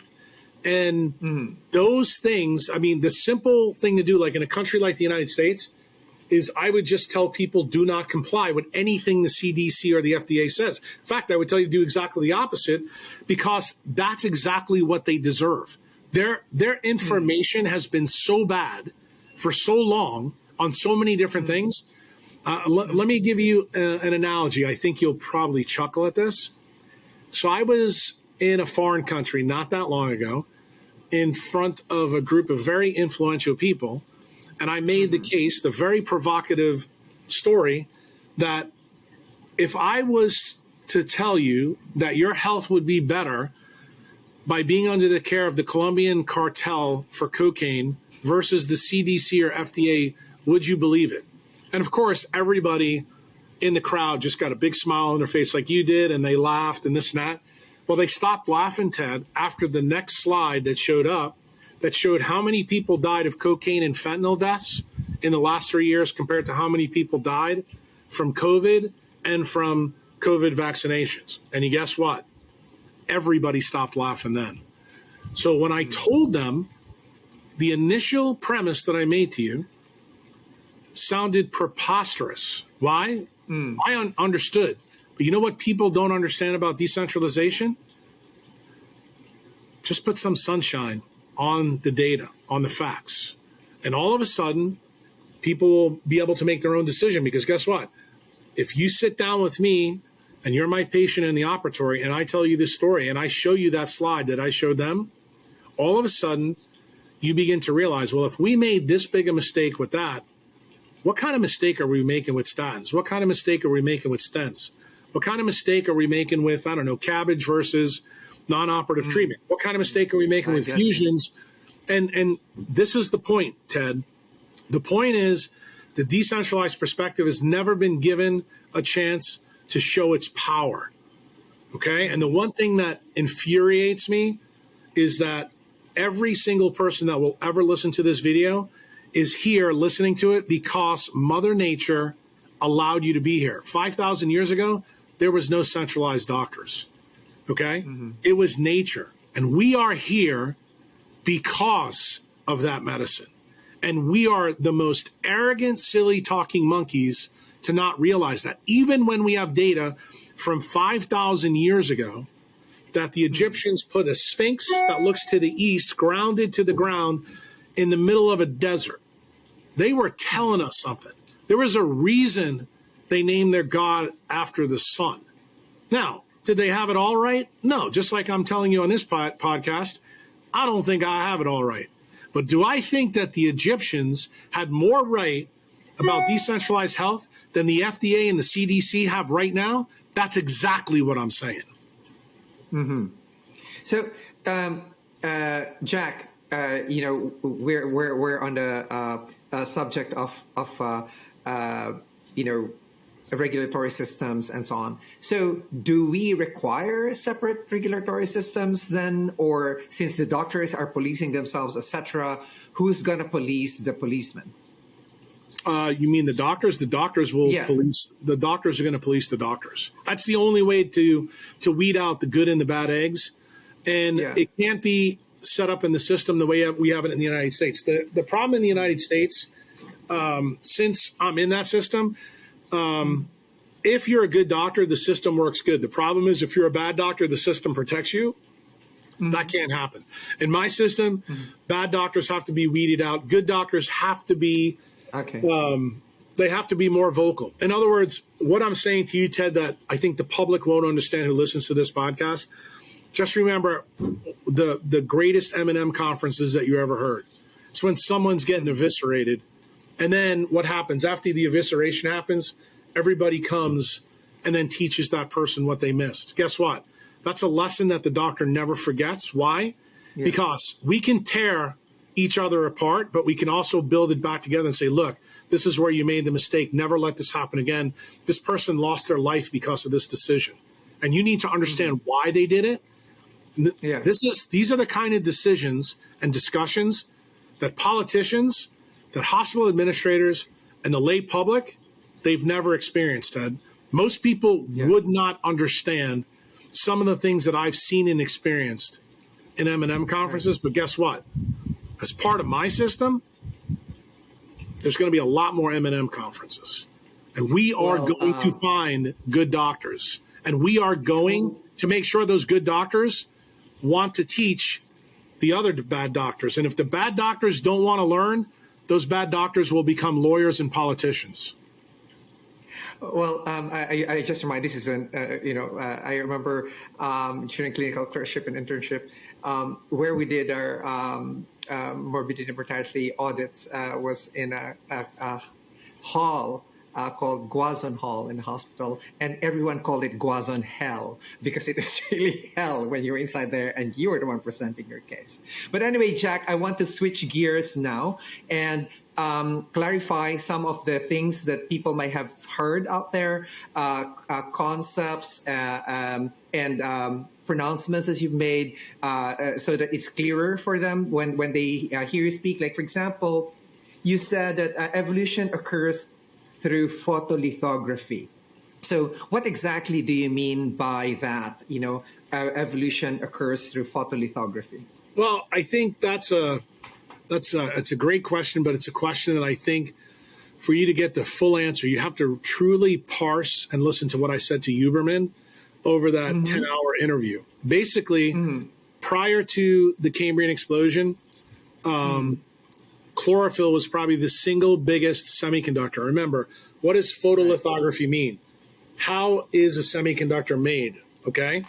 Photo is the light part of it. Well, that's exactly what chlorophyll effectively is. It was the first true successful semiconductor on the planet. And that's the reason why photosynthesis predates mitochondrial respiration. We know that. There's no question about it.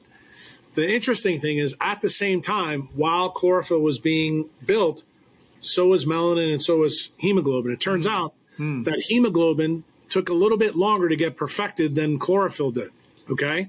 Right. Hemoglobin's gone through multiple rounds, what I'd like to call 1.0, 2.0, 3.0, 4.0, until where it gets now. In fact, even in the 32 file of Complex Life Now, we still have different hemoglobins. In fact, in us, the silly talking monkeys, our fetal hemoglobin is nucleated, our adult isn't. There's a reason for that, biophysically. Not that I want to get into it, but the point that I'm trying to make to you is that evolutionary atavism is still present, and it's there every time we see it. The problem is people don't think about it the way I think about it. Just like melanin, I try to bring up to Huberman in the podcast, if you listen to it, I was amazed talking to him that the animal that he uses in his lab at Stanford is a cephalopod. I don't think he really understood that cephalopods came around 550 to 500 million years ago, and they scored out ink, and ink is filled with 70% melanin. And I said, that's human brain 1.0. All the light you see on a cephalopod when they're in the water, they're emitting to the environment, and they're keeping their melanin as a mechanism to save their life. I said, what's happened now, let's say 550 million years later? When I open someone's head, I don't see the light going off. The light is contained in the system, and the melanin is locked up in a gene called POMC through alpha MSH. I said, that is the photolithography that's gone on from cephalopods today. Here's the interesting thing.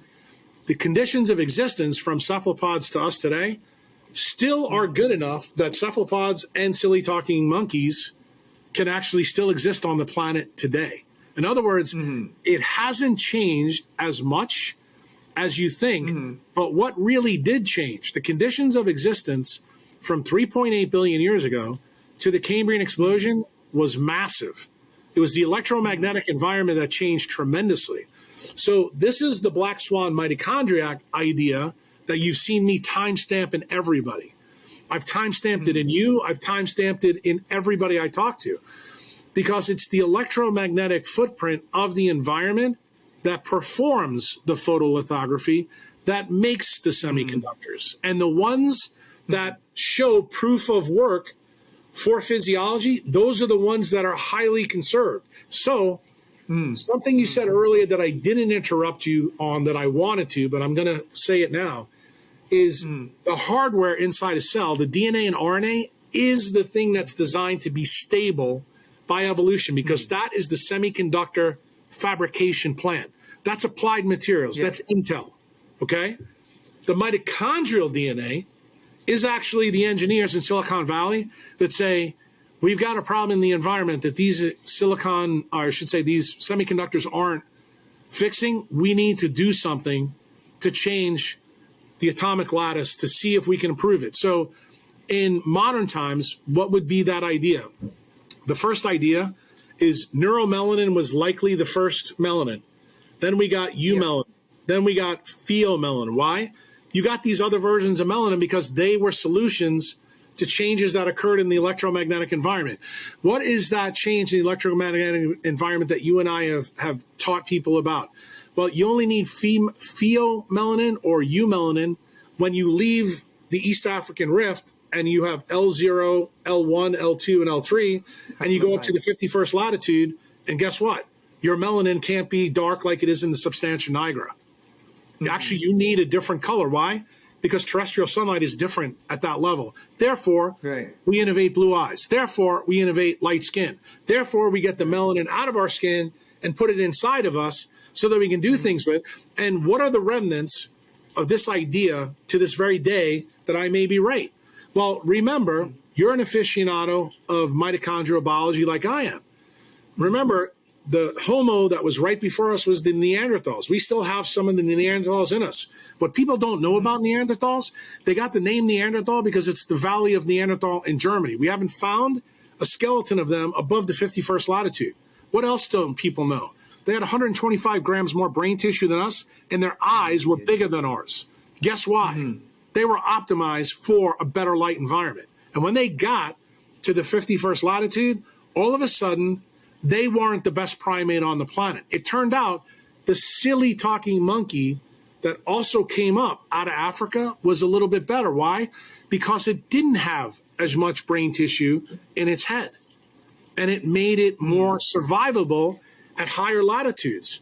Now, remember I told you about decentralized medicine. Where is the proof of work in this idea? Why is this important that I'm taking you through this exercise? Because this is an exercise that I'm going to teach millions of doctors about as soon as we change medical freedom laws in certain places. It's very simple. The boreal forest sits on the top of the planet in the northern hemisphere. The reason we don't have one in the southern hemisphere is because Antarctica sits at the pole and there is no continents around it. The Southern Ocean is there. So the experiment that you need to know is photosynthesis only works at the 59th or 60th latitude, and then guess what happens? It goes by the wayside. That's the reason why when you take a trip to Kirkwall in the top of Scotland, above Edinburgh, or you go to Iceland, or you go to Greenland, you will see lava flows that have been on this planet for 3 or 4 billion years that are fucking barren. And the reason they're barren is because photosynthesis doesn't happen there. That's what dirt is. Dirt is dead plants. Then when you come to a place like El Salvador, that's only been on the planet for 80 million years, the dirt is hugely thick. It's got clay. Why? Because photosynthesis at the 13th latitude, I mean, you piss on the ground and you make a coconut tree. It's the same thing that happens in the Philippines where the coconuts grow there. You know that. But here's the interesting part of the story. What people don't realize is that what I just taught you, the boundary of photosynthetic quantum yield is the 60th north latitude. What is the quantum yield for humans? The 51st latitude.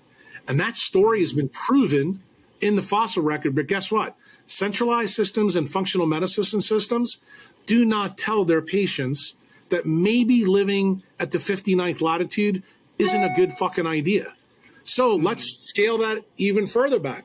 Can you live at Manila at an equatorial environment, but say you are a Filipino woman who thinks it's a good idea to have an umbrella, wear clothes all over, wear Chanel sunglasses, sunscreen, and then take glutathione injections from some stupid-ass functional medicine guy? Guess what? You just recapitulated the experiment that I just told you about the Neanderthals. But you know what the problem is, Ted? Nobody is teaching people what I just told you. And when you said to me, Jack, how are we going to take centralized and functional medicine people and get them to understand this? You and me, my friend, just did it in the last 2 hours. Don't think that this video won't be used somewhere down the road. Yes. Well, Jack, there's also something that I wanted you to discuss, which is, I think, very germane, especially to a lot of parents who are now raising their kids. And there's something that you said that was quite alarming to me, where, I said, are we really in an extinction event with the way we are in the world? Of course we are. I mean, this shouldn't shock anybody. If you take a good look behind me, you will not see it right now, but you know that it's 4 o'clock in the afternoon at the 28th latitude. The sun is out. That is the EMF that we're optimized to. Ted, since 1874, the light that we've chose to live under was Edison's light. Then we built the AC power grid by Tesla in 1893 that was turned on at the World's Fair. And all of a sudden, we thought it was a good idea to have artificial light during the day. But here's the big one, at night. And guess what? That's an extinction event. That's an extinction event for anything that has a mitochondria. And guess what? That story still is not fully developed in the centralized or functional medicine world. But Uncle Jack has been saying that for 20 years. And Uncle Jack doesn't want Ted to be upset by it. I told you before, embrace the suck, because the only way we're going to get people to understand that they have to be smarter about the way they use technology is to think about this. So what's my analogy, decentralization, for this? Steve Jobs. Everybody knows what Steve Jobs was, the founder of Apple. He coined the term in our lexicon, the laptop. You know why? Because he put the computer on his lap. Then every time he gave a talk for Macintosh people, you always saw him with the Levi jeans. He had the worn out pocket on the back, first for his iPod and then for his iPhone. So, Ted, tell me what he died from. A retroperitoneal cancer. Yeah. Let me ask you a question. Is that between the laptop and the phone back there? Did you read his Isaacson biography when he told the story in the iPad 2 that he put an infrared detector in the device and never marketed it? Did you ever ask yourself why? Because he knew. Okay? He knew that if a kid touched that iPad that he had to turn off the RF and the microwave. So he knew. And then what else did he say in the Isaacson biography? My kids are not going to use my devices. So if they're not good enough for his kids, and they certainly weren't good for Jobs, everybody who's listening to this think that Jobs is a great guy.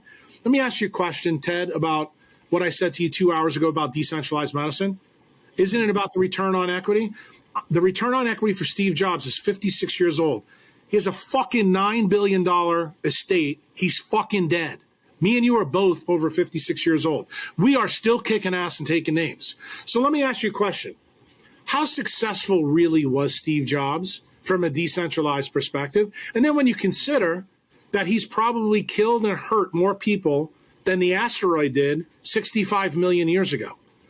Do you think from that perspective, from that facet of which I look, that what I said is disturbing at all? Or may it be I just gave you the same idea that I told my friends who listened to me about the Colombian drug cartel versus the FDA and the CDC? Did I not say exactly the same thing? But why does Uncle Jack do this?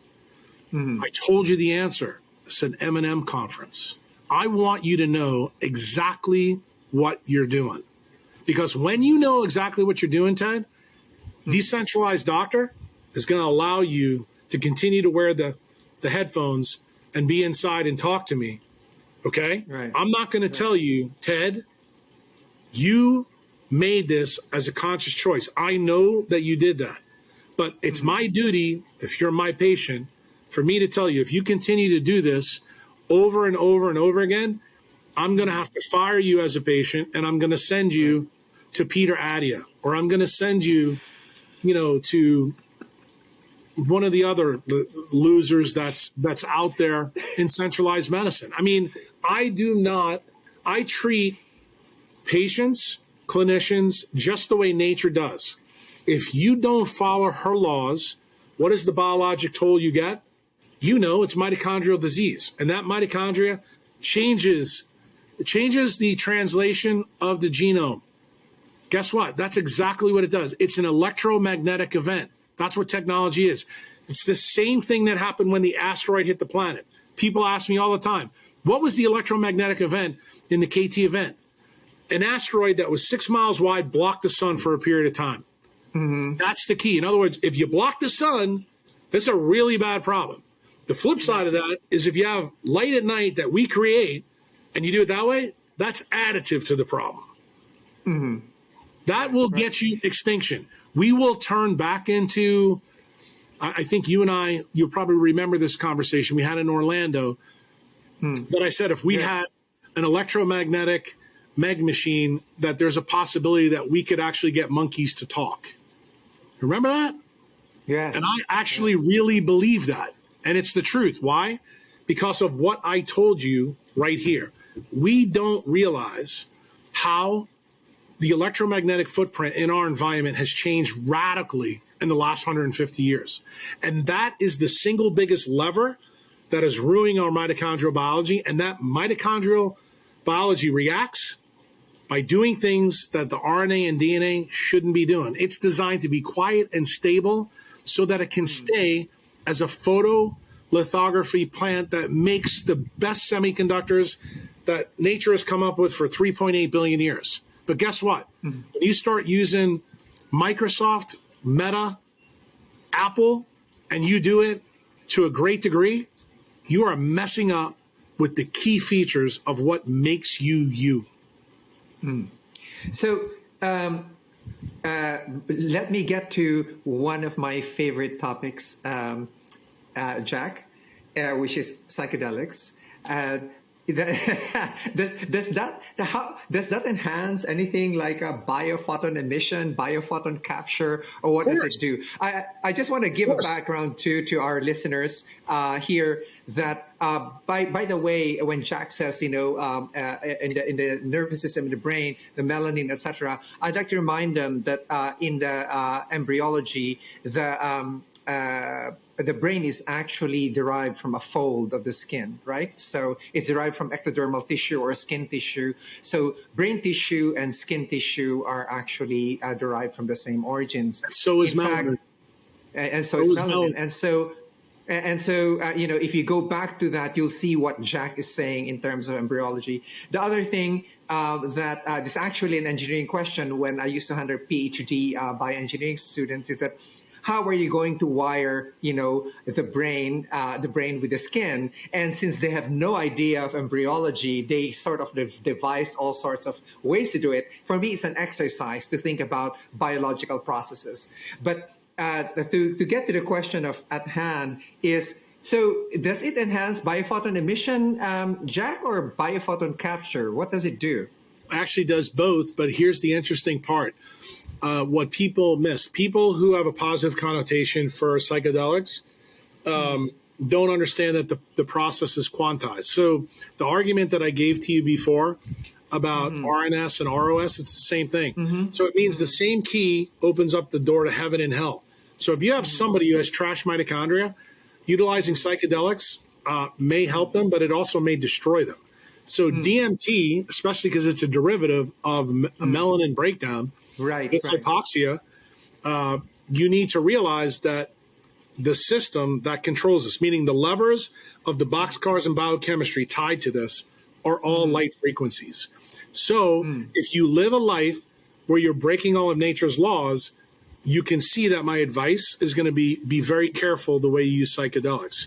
Even when you're breaking those laws, will it appear to you that you actually may get a benefit? I already can tell you the answer to that is yes. Why? Because we see it with LSD, we see it with psilocybin, we see it with ketamine, we see it in the recent centralized papers that have come out with this. There is clearly an effect. The problem with seeing the effect is understanding that the effect needs to be quantized. So you brought that up.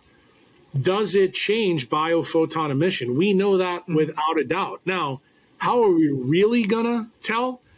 I would tell you, Ted, we're going to have to create some of Fritz Pop's photomultipliers, very small, to put them in neural circuits to prove this. But how can I tell you that we already know? Louis de Licea, who's at Stanford University, or he was, pioneered the field of optogenetics. We now know that when we put light tags on things, we can actually see absorption and emission spectra changes. In my opinion, to know about this type of science, it's already been proven. The problem is what we don't know is we don't know the recipe. So you probably have famously heard me say in multiple other podcasts that, people who make fun of religions and Genesis, I think Genesis has the story right. 1:1 to 1:15 says it's all about light. Here's the problem with Genesis. It doesn't tell you the recipe. It's useless for us. So guys like me and guys like you, we are trying to decipher the Rosetta Stone of frequencies. I can tell you this definitively. I know that it only operates best on 1 octave of the electromagnetic spectrum, between 250 and about 300, I should say 3,000 nanometer light, which is where infrared B and C go. But there's a very interesting sliver that's in the RF range where the Schumann resonance comes. And it turns out that the interaction of light and that Schumann resonance actually create the proper quantized frequency for the things that you're asking me about. And it turns out, just like a tuning fork, when either one of these things are broken, you don't know the effect or the dose to do it unless you start to test. And the problem is you're not the ideal person to do the test on yourself. Why?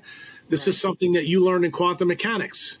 It's the uncertainty principle. Observing yourself. Exactly right. You have to have somebody who understands functionally what you're doing. And guess what? That is not happening in the research that's done in centralized areas. Why I'm happy about the research, why I'm happy even Huberman's talking about it, is because it will eventually show that light has a tremendous effect on our biology. That step is still the quantum step that's going to link us together. The problem is, I don't want anybody listening to this podcast think, hey, well, if I'm depressed or have mental disorders, or, I constantly fly all over the world, I think it's a great idea to do a couple of dashes of psilocybin. I can't get behind that. Mm-hmm. So how does, say it affects the biophotons, right, as psychedelics do. How do the biophotons then affect neural coherence, Jack? Well, I mean, that's a very interesting topic. This, I would tell you, is probably the edge of my science, but the way I think it happens, there's two issues. The first issue, let's talk about electrons and protons, because remember, there's two coherent domains inside of cells. What light fundamentally does to water is charge separated. That happens because of melanin. Melanin is the most effective charge separator in the world. And if you look at photosynthesis, chlorophyll only makes 2 electrons. Melanin makes 4. It doubles the number. But it also makes oxygen and it makes hydrogen. So when you think about it like that, remember that a positively charged condensate, which is what protons are, that's a Bose-Einstein condensate. Do we use that in the brain? I believe we do. But the bigger effect of quantum coherence, which is what you're asking me, that we have a mechanism where you're basically collecting a sea of electrons. And how do we see that? That's where that other part of the electromagnetic spectrum comes in. Realize that 7.83 hertz, the Schumann resonance, where it comes from. That's when the solar wind hits the planet, the magnetosphere. It gets distributed over the magnetosphere. At the poles, you see it in aurora. That excites electrons and protons. But from 40 latitudes north and south, that's where electricity comes, shocks the Earth. And what happens there, free electrons are given off the planet, which is the reason why grounding works. But the other big thing that happens, it creates a fluid wave or a sound wave inside the ionosphere. That sound wave resonates at harmonics of 7.83 hertz.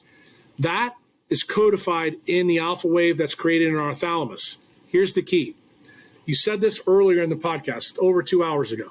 Melanin absorbs every part of the electromagnetic spectrum. There is a reason, and hopefully you'll begin to understand this, there is a reason that all 5 of our senses and the 6th sense, which is our mitochondria, has POMC and melanin always between the environment. Why? Because it has to sense that issue. Why? Because if it doesn't, the resulting waveform that comes out of the thalamus is not going to be accurate. What does that do? That changes not only the circadian cycle, but it changes the sleep cycles. In other words, alpha, beta, theta, and delta don't do the things they have to do. And when those things don't happen, you cannot form a Bose-Einstein condensate in water. You cannot come up with a sea of electrons in water. And what happens then? Then the system isn't quantum coherent in the sense that May-Wan Ho talks about it. Now, I'm not talking about Pollack's work. I'm not even talking about Tripartite's work. What I'm saying to people, in order to be quantum coherent, the things that we've learned in physics, that things have to be as low atomic mass as possible and have a low magnetic moment, and also have a quantum spin that's half. This is the reason why deuterium is a huge problem in mitochondrial biology. Why? Mitochondria make deuterium depleted water for one reason and one reason only. E equals mc squared, and the magnetic moment of deuterium is double what it is. And when that's present, what does that mean? You cannot be quantum coherent. There's other things that we know in chemistry that happen. Like, for example, because there's a different magnetic moment and quantum spin number of deuterium versus a proton, one deuteron affects the behavior of 96 H plus atoms. Well, think about that like you're a mitochondriac. You know that the key function of what Albert St. George told us about was happening at NAD positive and NADH. It's all about cycling hydrogens through this. Effectively, what a mitochondria is a hydrogen heat engine. Well, if you lose the ability to cycle the hydrogen through there, basically the whole system goes. Who's coined that term? That's Doug Wallace, heteroplasmy. So realize that we are designed when we're awake not to be 100% quantum coherent. We are designed to be fully quantum coherent when we're asleep. And this is the reason why we have sleep paralysis. This is the reason why we don't have paralysis. This is the reason why in my earlier series that I wrote, 20 years ago, I told people that sleep was the default state, that we evolved wakefulness. And that kind of made people's heads go. But fundamentally, the reason why I tell people this is because to organize the particles that we use, which are electrons and protons, you have to have lowest atomic mass possible so that light frequencies within the visible spectrum and in the RF can actually control the coherent domains of those particles that light moves. And what does the alpha wave do? It's moving protons around in water. It affects the hydrogen bonding network in CSF. For the sake of our audience here, there is also a fundamental thing that actually Jack was implying here. In evolution, one of the things in the origins of life is actually we actually evolved to our current states by actually being dissipative structures. We dissipate energy, and and the way we do that is we actually in the mitochondria we have a gradient.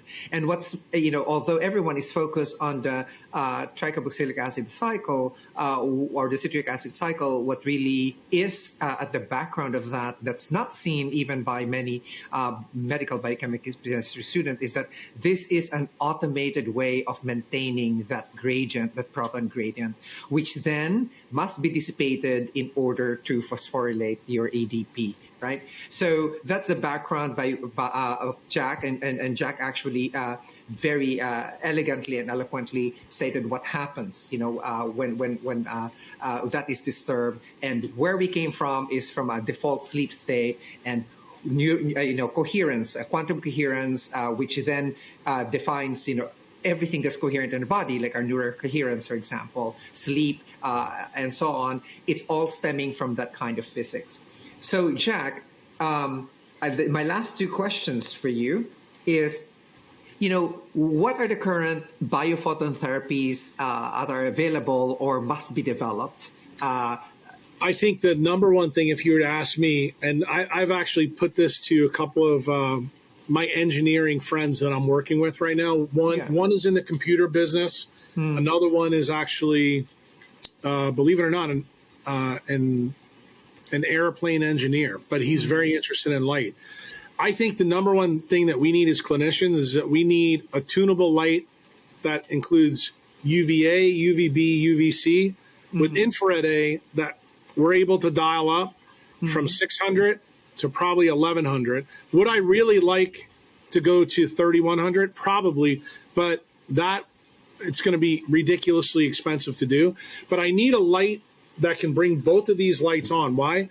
Because one of the things that went unsaid in what you had just said is that people don't understand that UV light controls apoptosis and infrared A light covers autophagy. You need both of these in order to go between wakefulness and sleep. And the change program, the biochemical change program that optimizes that is melatonin levels that are created, as you know, Ted, in the mitochondria. The amount of melatonin created in the mitochondria is very similar to the story of DMT in the pineal gland. It's also quantized.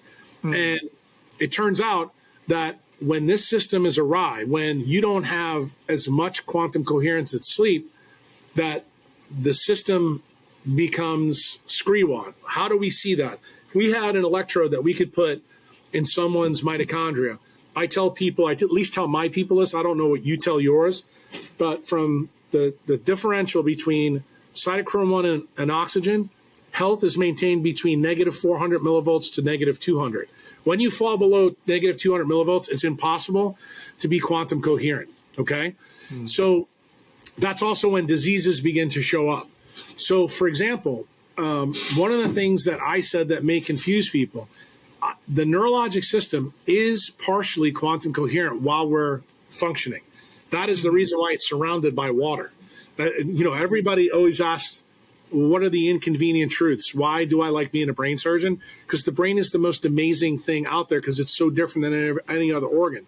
Like the basic questions that people need to ask, why is CSF surrounding the brain? Why is CSF made inside the brain?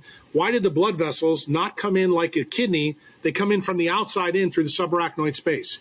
Like the reason why is this is how quantum coherence is built in that organism while it's awake.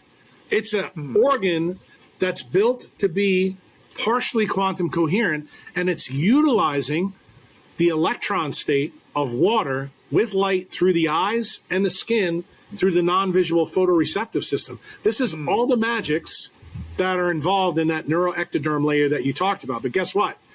It doesn't work well if the mitochondria doesn't make water, and it certainly doesn't work well when you're not making enough melanin to absorb enough of the light from the environment to help you. In other words, you lose your quantum coherent ability.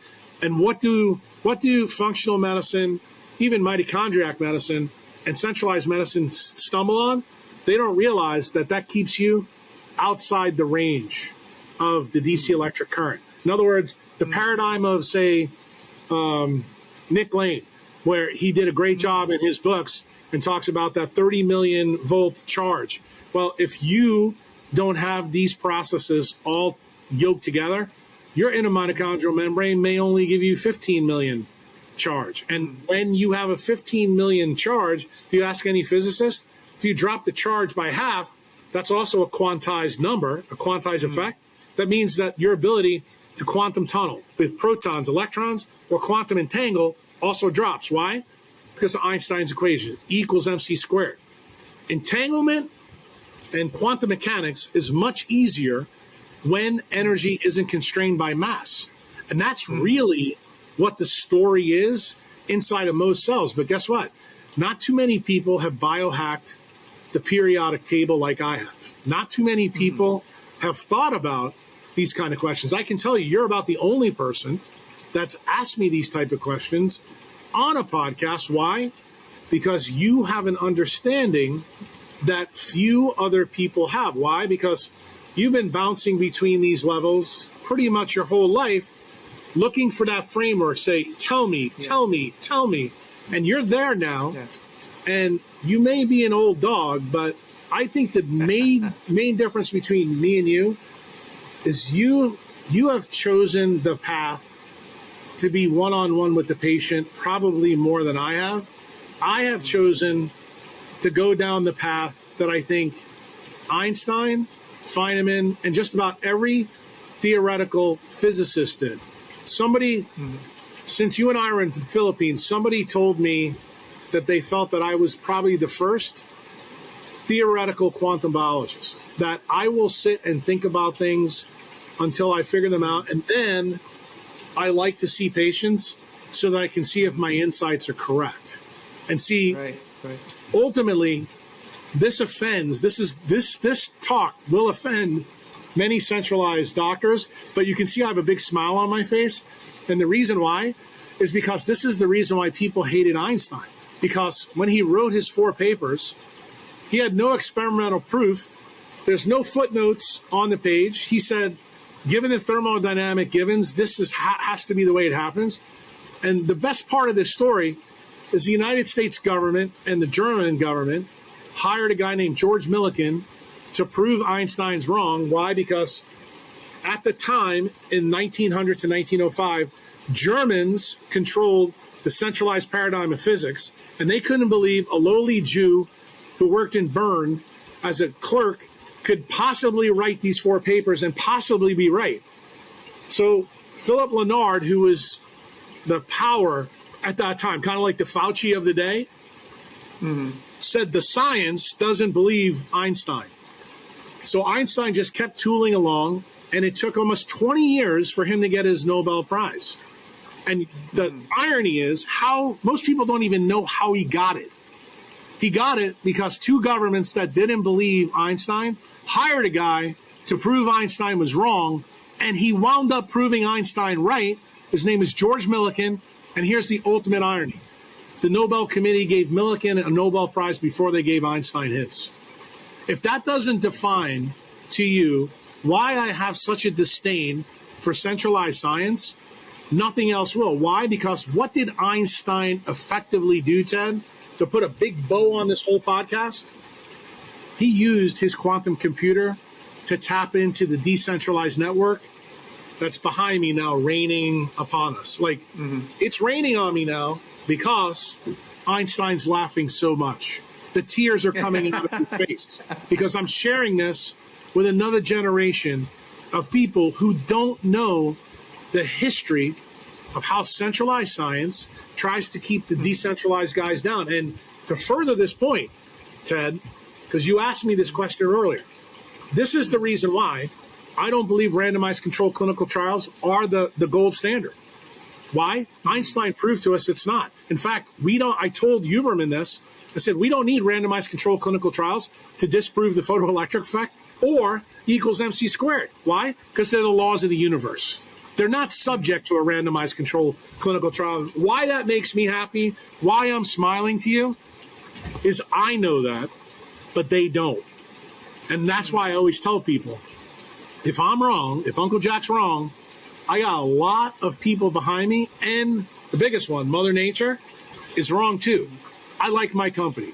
So you can stick with Fauci, you can stick with Collins, you can stick with the CDC, you can stick with the American Heart Association, you can stick with whomever you want, but I got news to you. My partner in crime, Mother Nature.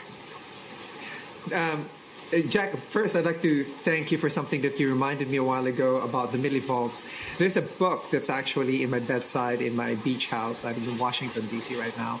You're going to have to speak up loud because it's really raining here. You said something about voltage a while ago. And, I'm in D.C. right now, but in my beach house, I have a book that says healing is voltage. So thank you so much for actually explaining to me what's underneath that healing is voltage. It was just saying exactly what you were saying. Anything above 200 minus 200 millivolts is untenable and so on. And I was always wondering what's the reason behind that? What's the physics? Well, I think the reason behind it actually is tied to the qualities of electrons, the qualities of protons, meaning protium, and also the other version, which is deuterium. Why? Because you need to understand something. In our system, deuterium is designed to be in the blood, but it's not designed to be in the mitochondria. So the reason that the voltage really matters actually has to do with the uncoupling gates being a carburetor to keep deuterium out of the matrix. If you invite deuterium to the TCA cycle that St. Georgie talked about, basically what you've just done is that's how we dial up and down the voltage. That's I guess you would call it the Lutron knob on the shade in your house, and that's why you always hear me call it a carburetor effect. And it's okay to have some deuterium inside your matrix, like when you live in an equatorial environment. Why? Because nature has a built-in thing. Those are the people that have L0, L1, L2, and L3, as you know.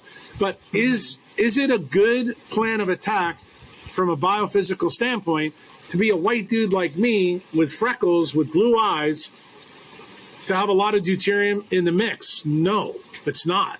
And that's the reason why, famously, I made fun of Emily Deans, a psychiatrist from Harvard University, when I told her it's the stupidest idea in the world to eat a banana in Boston on December 31st. But, at the time, in the neighborhood that I was in, she tried to make me look like an asshole. And now here I am 15 years later, still laughing at her. So, Jack, let me ask my last question, and you can take your time answering it. is the question that I ask all of my guests, and I know you have a different take on this. What 3 pieces of advice would you give our audience to live life smarter, not harder? First thing is question everything you believe. I start every September. I'm in the process right now of writing things down, things that challenges my beliefs. Why? Because I believe if you stay with the status quo, you're not living a proper life. You're not living a decentralized life. You need to question everything, and especially even the people around you. In fact, don't give anybody around you a pass. Always treat them like an M&M conference. And I think after listening to this podcast, you'll probably understand why I say that. And I think, you and I are both laughing because that's kind of how you and I have actually always had this relationship, and why I think you feel good about it, because you know that I'm not coming to rip your heart out. I'm doing this because I care. Yes. I think the second biggest thing is go back and study old books, old ideas, and see if they were put to bed for the right reason, or see if we missed something. See if we layered on another layer of evolutionary thinking that was centralized that wasn't decentralized. For example, we gave a good example here. Why were they so furious about hydroxychloroquine? Well, if they were smart enough, they would have known what me and Ted did. We would have went back and used methylene blue and nobody would have said anything about it because the idiots in the FDA and the CDC didn't know about it. You would never know that as a centralized or functional medicine guy because you didn't know the history behind those drugs. And the way you do that is you go back and look at older things, like the wisdom that the old doctors that taught me that were 80 years old when I was 25 and 30. If I could sit down with them now and have a discussion, the discussion would be radically different than what it would be then. And I think the third thing is you need to pick out 3 people in your life who you know are better thinkers than you, and you need to talk to them once a week for the rest of your life on every topic that you can imagine. I will tell you that if I had the 3 people available to me, the first person would be Da Vinci. The second person would be Feynman. The third person, I guess, would be Einstein. But I have to tell you, I think the 2 guys pounding at the door that I really like to let in is St. Georgie and probably Robert O. Becker. And Ilya Piroghine's not a bad guy either. Pirogine, yeah. And your third piece of advice? This is very interesting. Third piece of advice is make sure you surround yourself with a circle of 6 of people that truly understand you, and also people that you have to push, and they have to push you. In other words, you have I have a fatal flaw. My fatal flaw, I think, just got served to me 5 years ago, where I really didn't pay attention to a lot of other people around me for a variety of different reasons. Why? Because I never trusted anybody else to think like I think. But when you find somebody who you know thinks about things differently than you do, and they turn out to be right about those things, because the things that I've been the most wrong about in my life aren't things on science. They're actually things on life. They're things on relationships. They're things on, I would say they're things that probably most other people get more right than I've gotten right. And connections. Yes, absolutely. And I am unfortunately so focused and on being scientifically curious that I've gotten tunnel vision, and that tunnel vision has caused me to have a Dunning-Kruger effect, probably with a lot of the things that most other people get right. And but would I change this about me? No, because I think that I've lived an epic life. I've lived exactly the way that I want to live. I live on my own terms. I'm doing things that I never thought that I ever would be able to do. And I believe the reason that I do these things is because of who I am. And I make no apologies and no regrets for the things I've done. I'm not proud of everything I've done, but do I understand it? Yes. And do I think when they put me in the ground or I slide in at home plate when I'm done, I think I'll be happy. You see, guys, this is why I love Jack, and Jack loves me. He always just exerts enough tough love,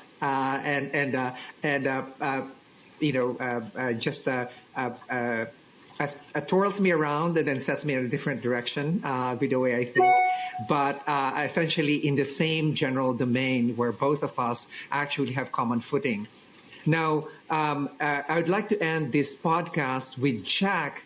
Actually, whatever he can announce to us of what's next for Jack, what's happening, what we're going to see in the future, as much as you can reveal at this point in time.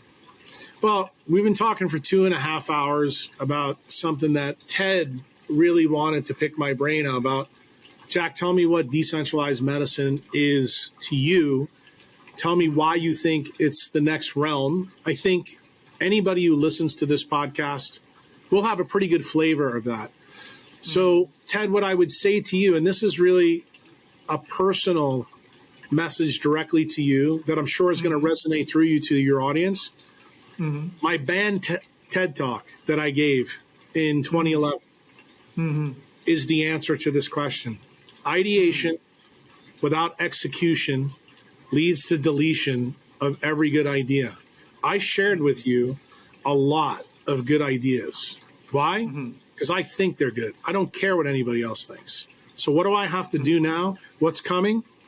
I have to execute on those ideas. Otherwise, this podcast will never resonate with the 8 billion people on the planet that need to hear it.